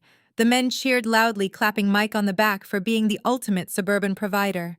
Naya burst into theatrical heavy tears, covering her mouth with her hands as she leaped up to throw her arms around Mike's neck. He caught her, spinning her around while the hired photographer snapped dozens of pictures of the perfect wealthy couple. While the guests bathed the golden couple in thunderous applause, my brain immediately initiated a cold clinical sequence of forensic math. I did not see a generous husband gifting a luxury electric vehicle to his pregnant wife. I saw a Class A felony wire fraud transaction materializing in real time. I knew the exact retail price of a fully loaded Tesla Model X. I also knew precisely which fraudulent account had furnished the capital. 2 days ago, while tracking the outflows from Mike's primary shell company, I noted a cashier's check issued to a luxury auto dealership in the exact amount of $115,000. That specific tranche of money was pulled directly from the $300,000 subprime home equity line of credit my parents had blindly handed over to him. Mike did not buy Naya a car. William and Barbara bought Naya a car by mortgaging their own home, and Mike was simply taking the credit while funneling the remaining equity straight to his actual wife in Atlanta. He was essentially playing Santa Claus using my parents' completely stolen retirement funds. The sheer breathtaking audacity of his performance was almost hypnotic. He kissed Naya's forehead and waved humbly to the cheering crowd, absorbing their adoration like oxygen. But the spectacle was not quite cruel enough for my mother. Barbara needed to ensure that this moment of triumph was properly weaponized against the only person in the room she actively despised. Barbara stepped into the center of the circle, taking Mike's hand and patting it with overwhelming maternal affection. She turned her body deliberately, seeking me out in the shadows by the dessert table. Her eyes locked onto mine, narrowing with a familiar toxic satisfaction. The entire room quieted down completely as the attentive guests waited for the matriarch to speak. "We are just so incredibly blessed to have Mike in our family," Barbara announced, her voice projecting clearly across the vast living room. "It takes a real man to step up, provide for his wife, and build a lasting legacy." She paused, letting the silence stretch just long enough to make the impending insult unavoidable. She looked pointedly at me, then down at Leo, before returning her gaze to the crowd. "It is just such a relief to know Naya will never have to struggle.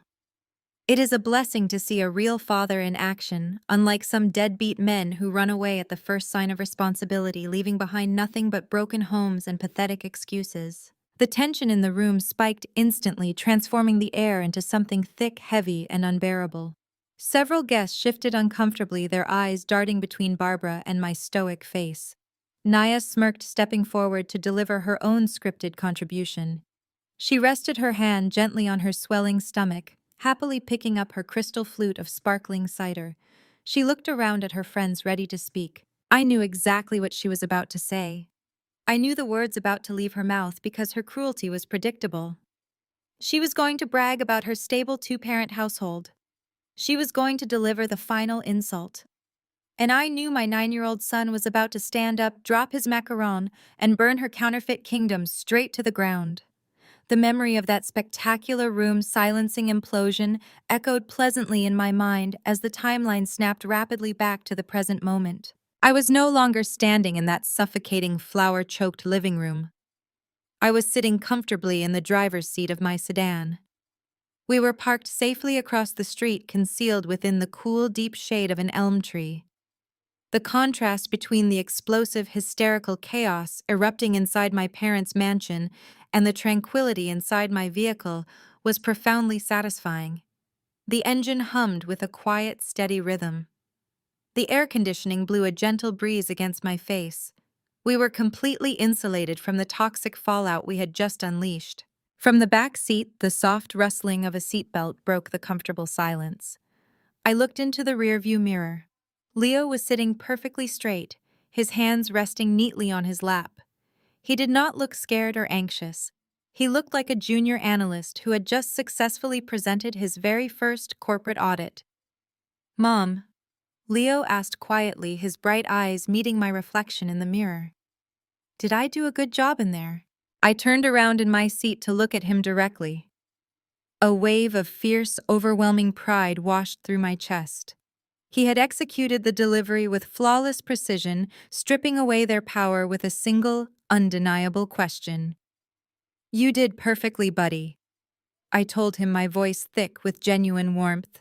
You were incredibly brave and your timing was absolutely flawless. He smiled, a small, proud curve of his lips. They were really mad, though.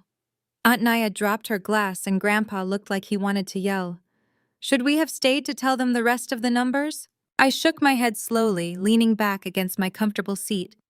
No, sweetie. That is the most important lesson you can ever learn about dealing with dishonest people. We do not stay to argue, and we absolutely never gloat. Gloating is for people who need constant attention. We just deliver the facts and step away.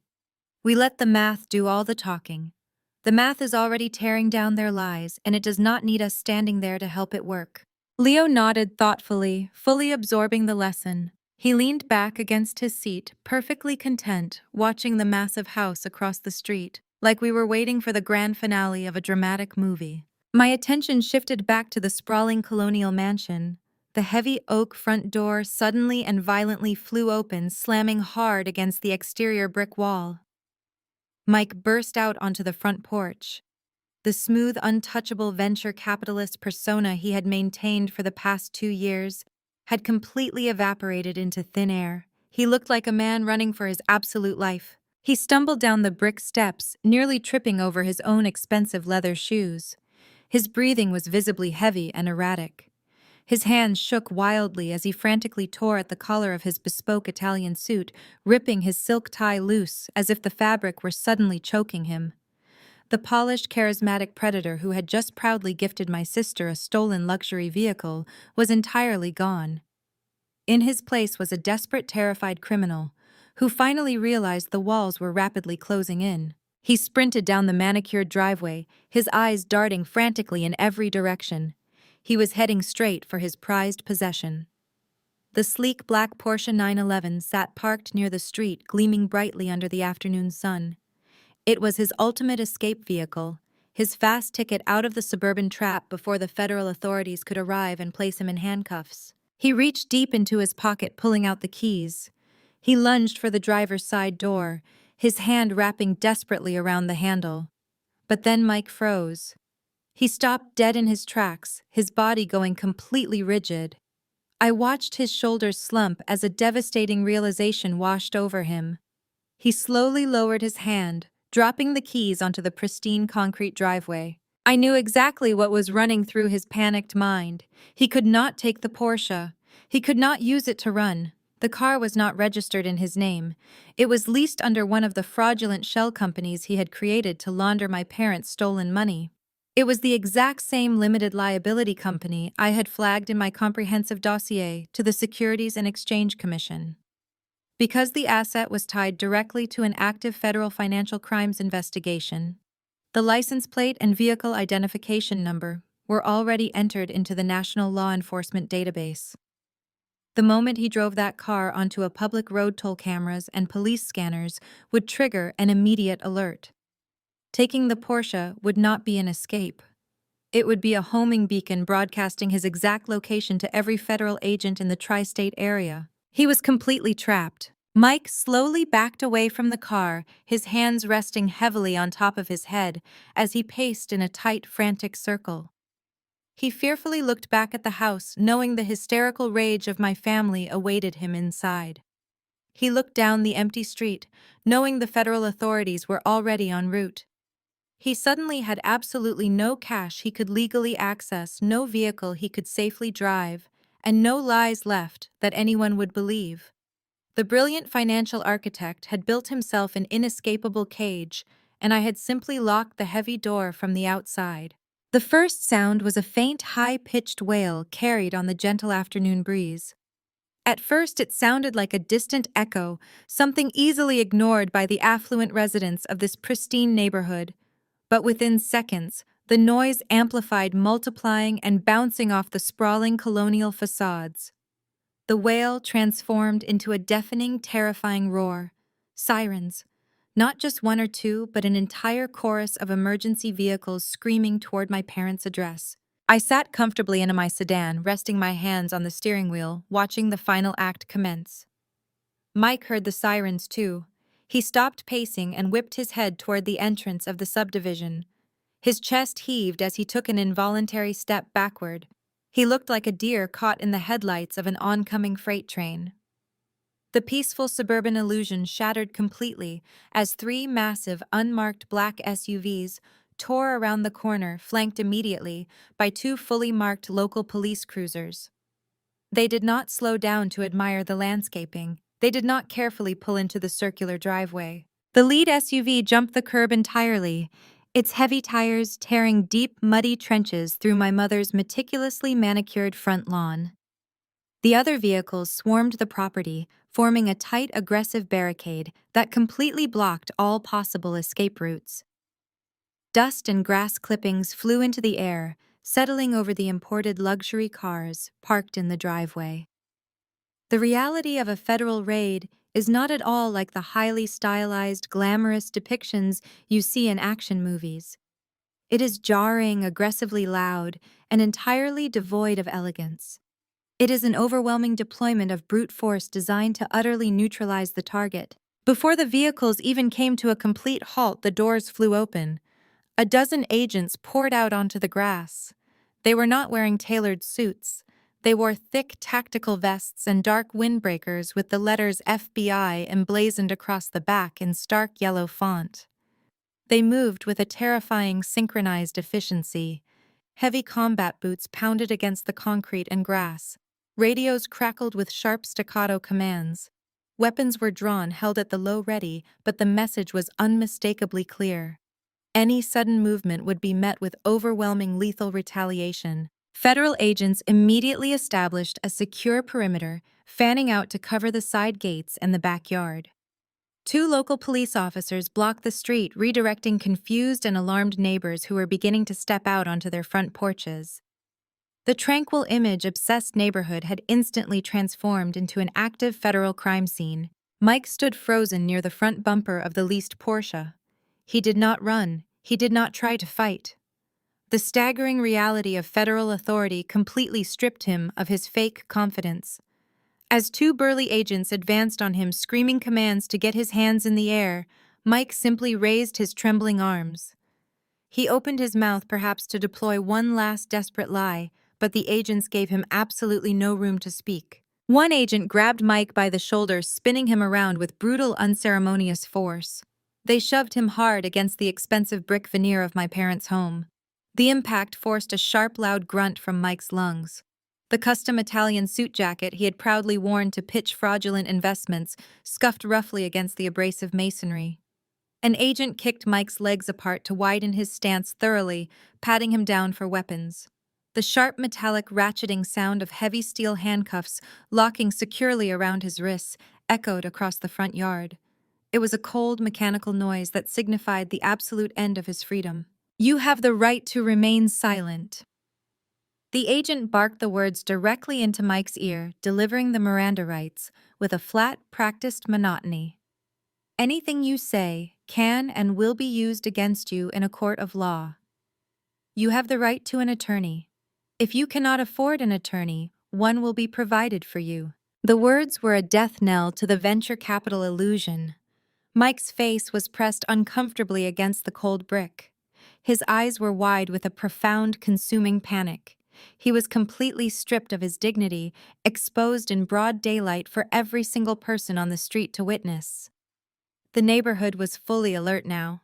Residents stood on their driveways holding their phones, recording the spectacular downfall of the wealthy golden couple.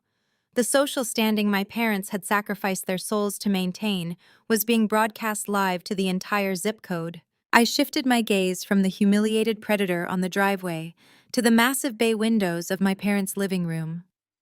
The scene inside the house was one of pure, unadulterated horror. The wealthy country club elite, the doctors, the lawyers, and the pretentious socialites who had just applauded Mike's generosity were now pressed tightly against the glass. They stood frozen, their mouths hanging open in disbelief. Some still clutched their crystal champagne flutes and half-eaten appetizers, completely paralyzed by the violent intrusion of reality. They watched the man who had just solicited hundreds of thousands of dollars from them being treated like a common street criminal. The guests who had swooned over the Tesla keycard now watched as federal agents slapped an evidence sticker onto the windshield of the Porsche. The entire room of affluent enablers realized simultaneously that they had been drinking expensive champagne with a federal fugitive. The glittering, impenetrable armor of their high society gathering was shattered beyond repair. They were trapped inside a crime scene, and their beloved hosts were the primary targets of a massive financial scandal. The absolute destruction was beautifully poetic, a fitting end to decades of unchecked arrogance and relentless psychological abuse. I watched the empire burn to the ground. The heavy oak front doors flew open again, crashing violently against the exterior brick. Naya burst out of the house. She moved with a frantic, uncoordinated energy, a stark contrast to the elegant, poised pregnant woman who had just been unwrapping designer baby clothes minutes earlier. She sprinted across the ruined lawn, her expensive designer heels sinking deep into the thick mud churned up by the heavy federal vehicles. Her pristine appearance was completely destroyed. Heavy dark mascara streaked down her cheeks in jagged, ugly lines, permanently staining the collar of her silk maternity dress. She screamed so loudly, a raw, guttural sound of pure, unadulterated panic echoing down the suburban street. "Let him go!" she shrieked, throwing her arms wildly as she approached the agents, holding Mike against the brick wall. "What are you doing to him?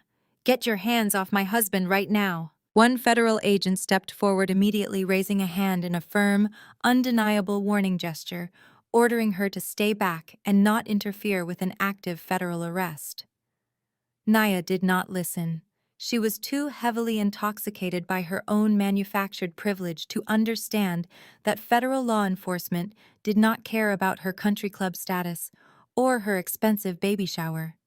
She lunged aggressively at the agent, her manicured nails clawing desperately at his heavy tactical vest. She demanded they release the father of her child, immediately screaming that Mike was a highly respected venture capitalist and they were making a massive illegal mistake that would cost them their jobs. Before she could earn herself a federal charge for assaulting a law enforcement officer, my father intervened. William rushed down the front steps, his face pale and contorted with sheer terror.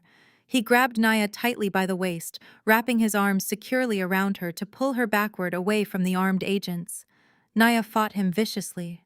She kicked and thrashed her limbs, her vocal cords straining and cracking as she wailed Mike's name over and over again. The physical struggle was merely the outward manifestation of her total psychological collapse. Naya was not just watching her husband get arrested. She was watching her entire identity evaporate into thin air right before her eyes. Her brain violently attempted to reject the sudden, undeniable proof that her fairy tale marriage was a calculated criminal con. She was not a wealthy socialite married to a brilliant tech genius. She was the gullible mark of a predatory bigamist and currently loaded into a cruiser. The golden child who built her entire self-worth on being wealthier than me suddenly faced a terrifying reality. She collapsed heavily against William's chest, her legs giving out completely as she slid onto the damp grass, sobbing uncontrollably into her hands as the police cruiser doors slammed shut. While Naya unraveled on the muddy lawn, my mother experienced a completely different kind of destruction on the front porch. Barbara stepped out of the house and froze instantly. She stood rigid at the top of the brick steps, her hands gripping the wooden railing so tightly her knuckles turned entirely white. For a woman who dedicated 33 years of her life to cultivating an aura of absolute social superiority, this was her ultimate, inescapable nightmare unfolding in broad daylight. The affluent guests who were trapped inside the living room slowly spilled out onto the driveway and the surrounding sidewalk. These were the elite friends Barbara spent an absolute fortune trying to impress. They did not rush forward to comfort her. They did not offer words of support or ask how they could help. Instead, they reached into their expensive handbags and pulled out their smartphones.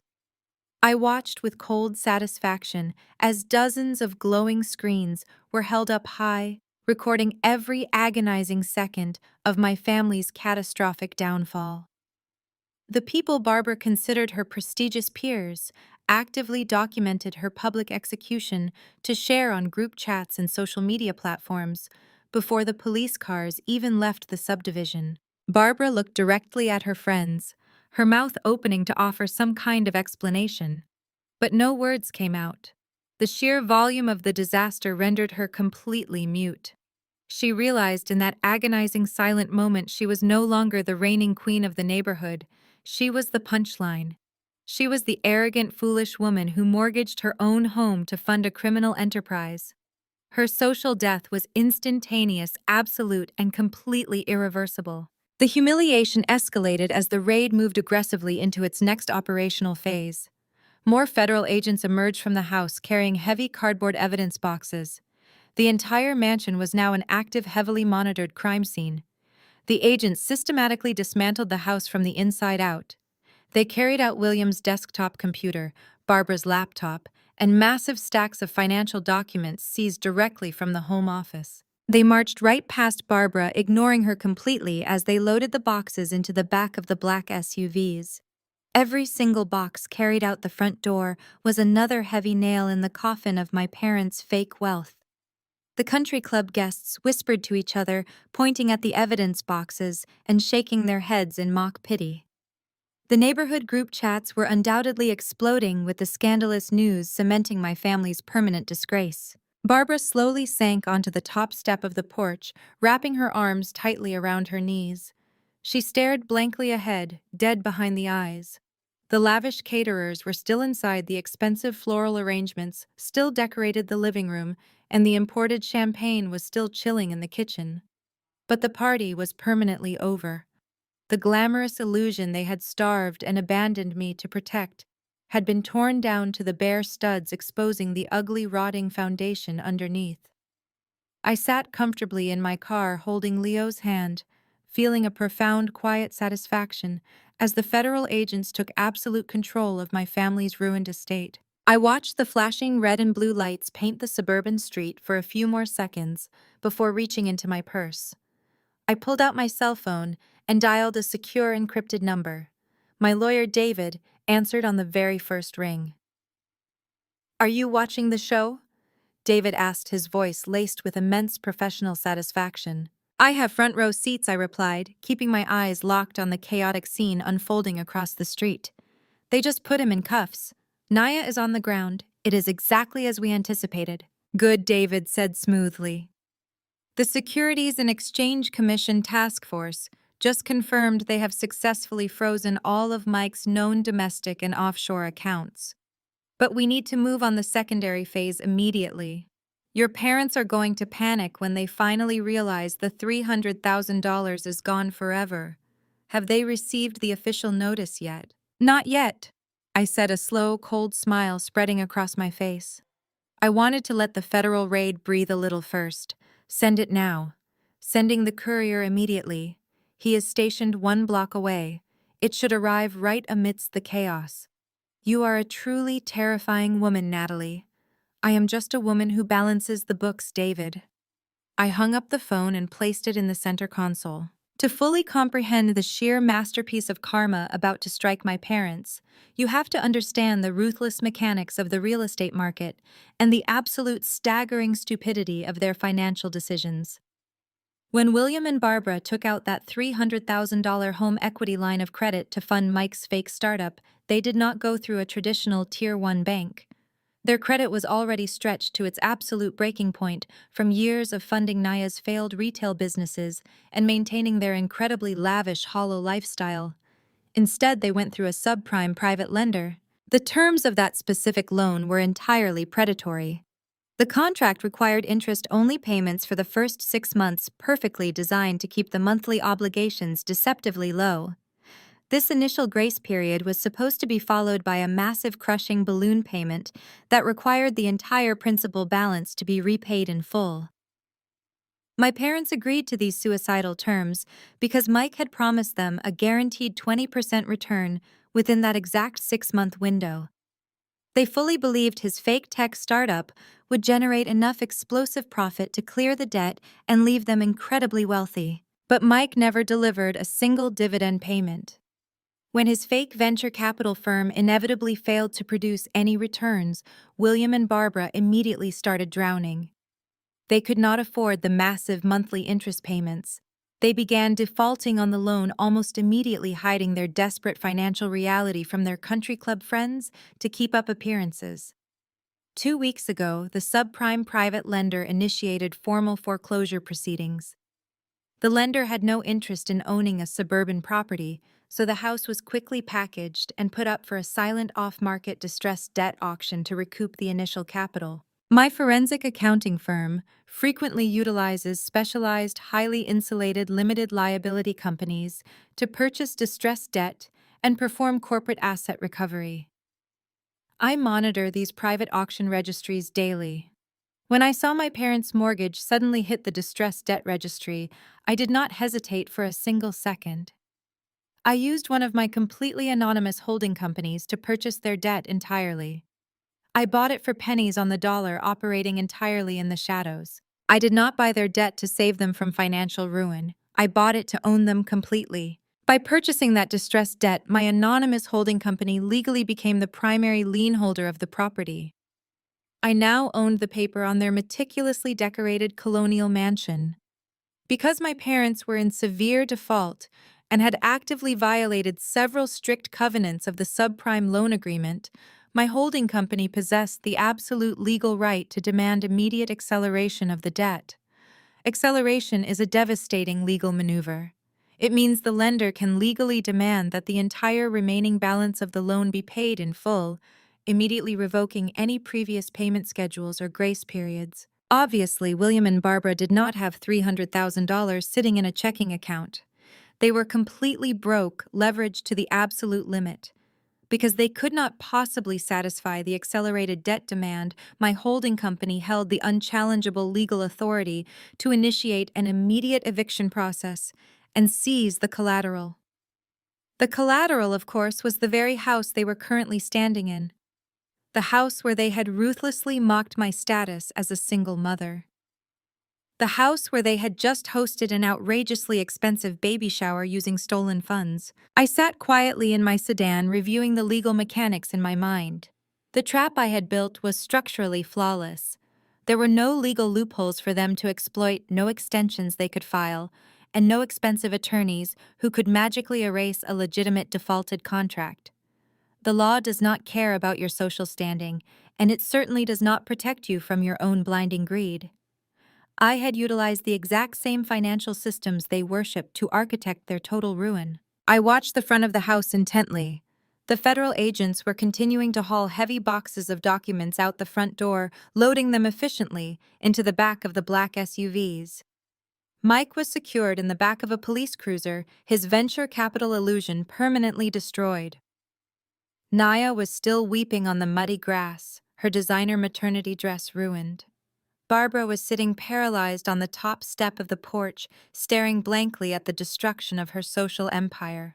And William was standing in the doorway, frantically trying to communicate with an impassive federal agent.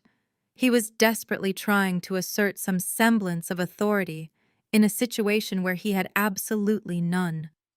He had no idea that the federal raid was only the first half of his nightmare. The true devastating blow was currently driving down his street.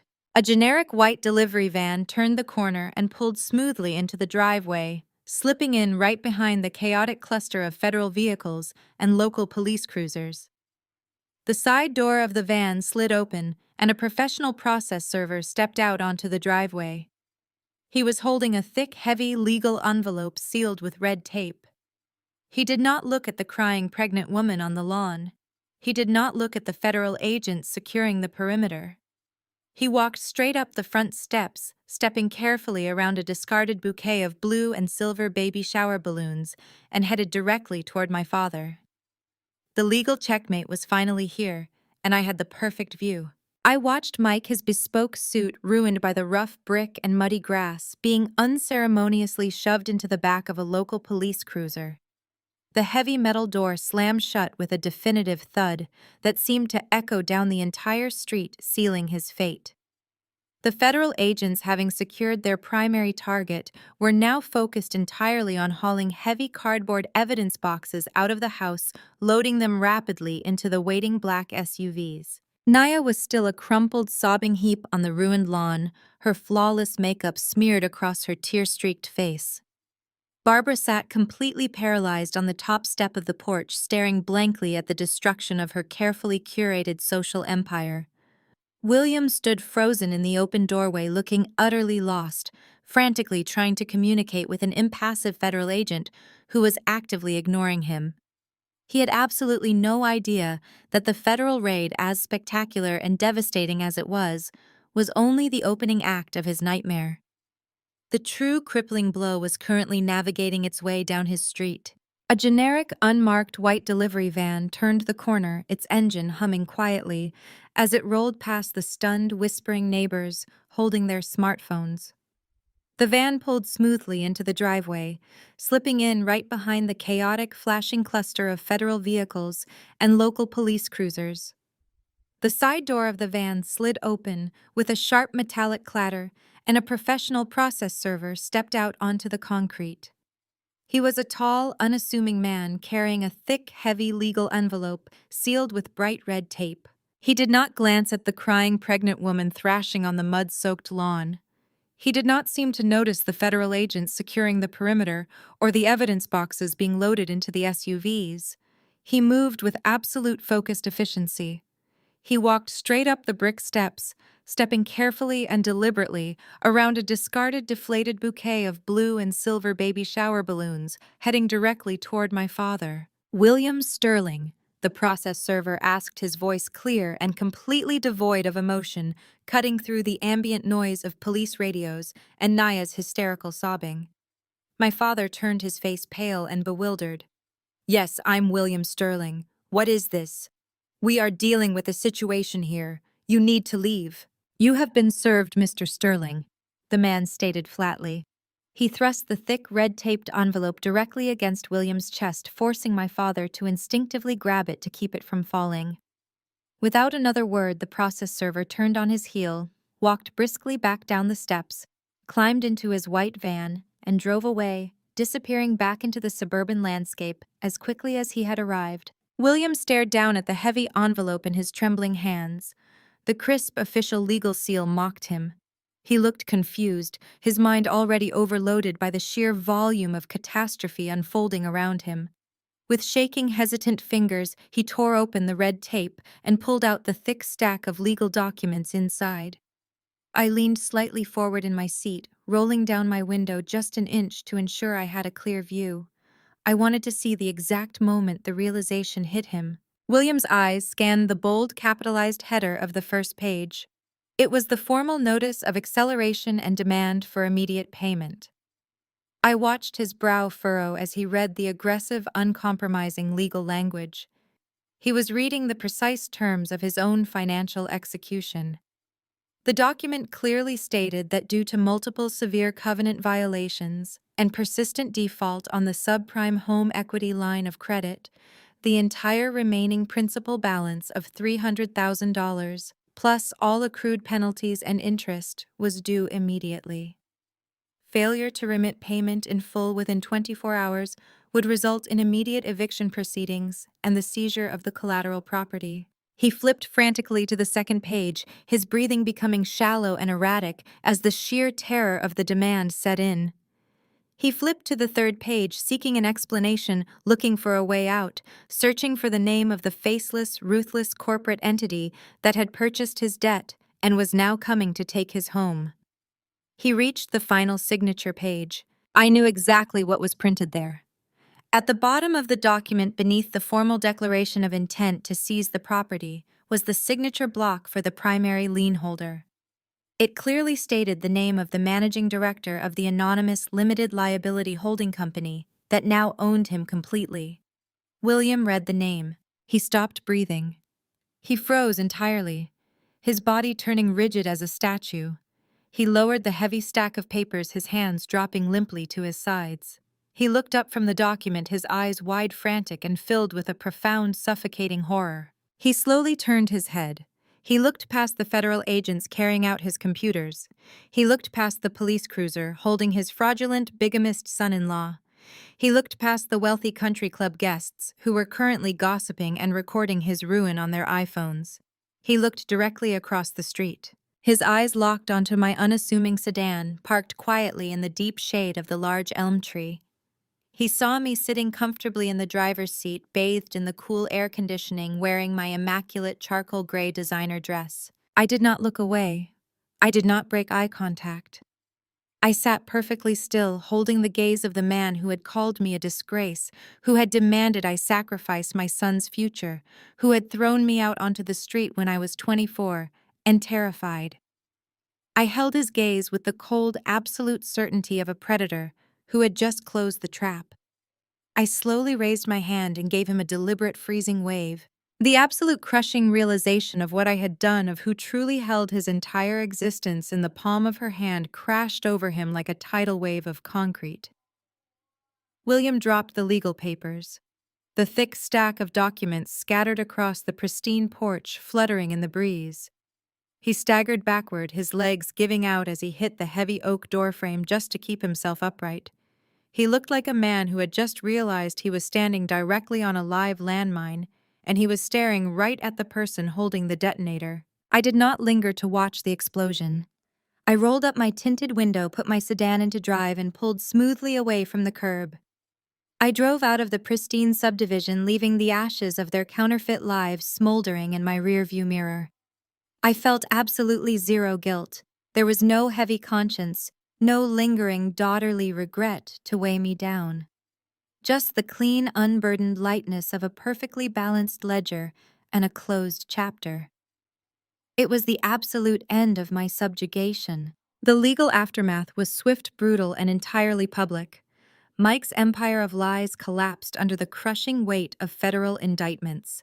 The Securities and Exchange Commission and the FBI had assembled an airtight case against him for wire fraud, mail fraud, and money laundering.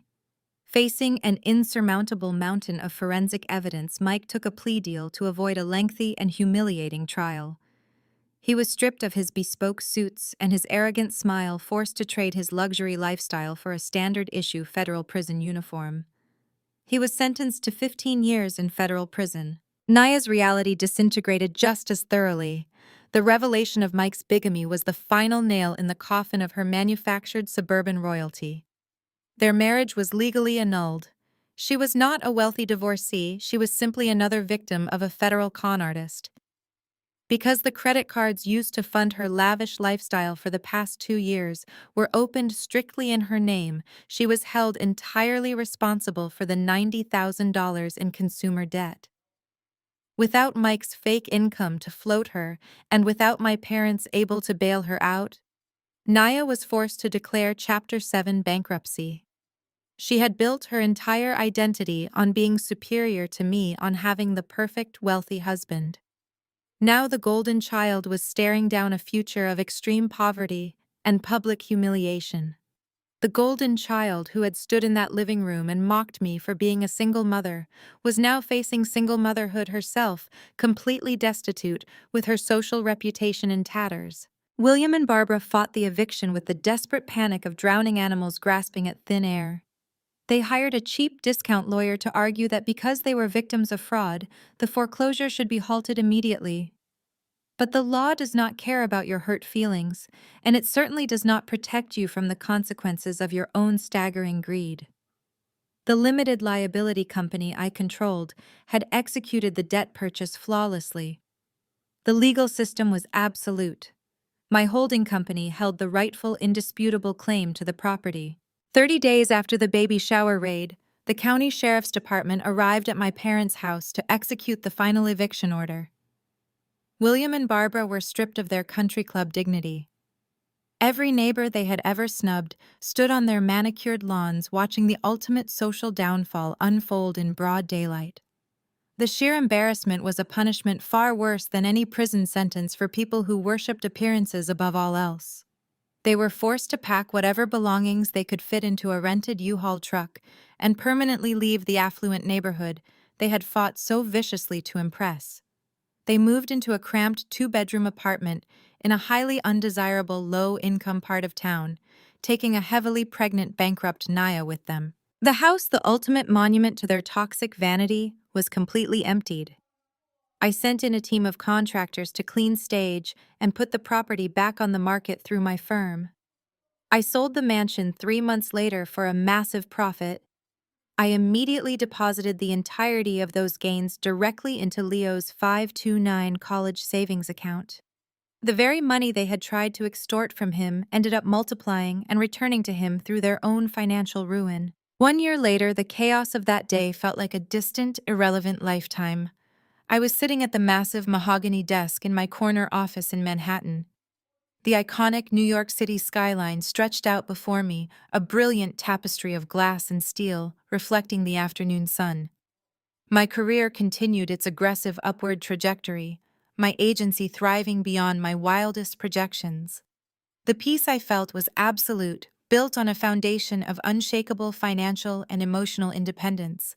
The heavy glass door of my office swung open and Leo ran in.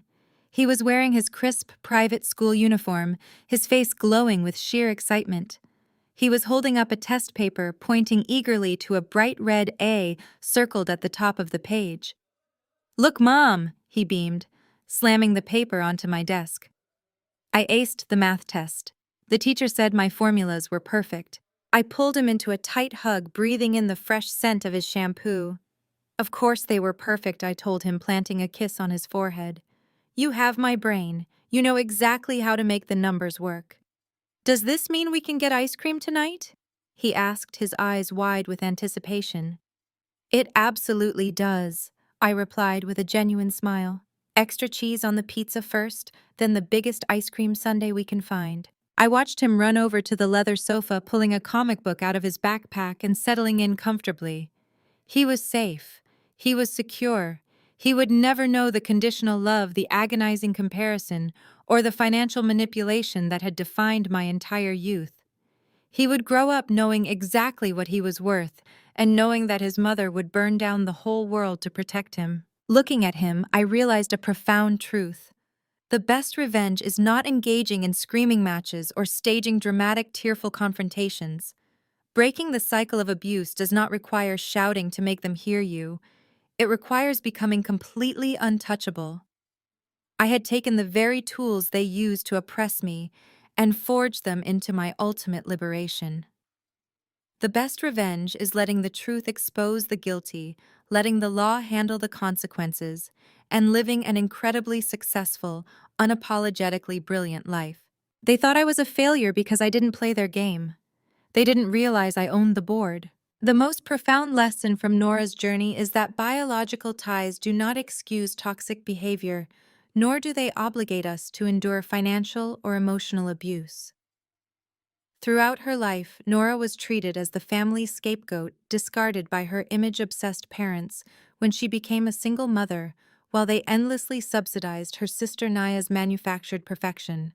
When Nora discovered that her parents had mortgaged their home to fund her brother-in-law Mike's fraudulent affinity scheme, a scheme that also funded his secret second family in Atlanta, she faced a pivotal choice. Instead of crumbling under their public humiliation at Naya's baby shower, Nora chose absolute untouchable independence. She realized that trying to scream or argue with people committed to misunderstanding her would only drain her power. The true triumph in her story was not just the spectacular federal raid that dismantled Mike's criminal empire or legally evicting her parents after purchasing their distressed debt.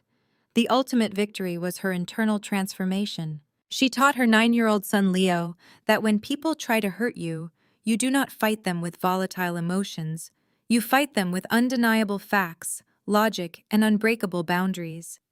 She transformed her profound rejection into an impenetrable fortress of success, proving that the best revenge is living a brilliant, self-reliant life where your detractors no longer have any power over your reality. We are not defined by the limitations, the shallow status-seeking, or the cruelty of the families we are born into.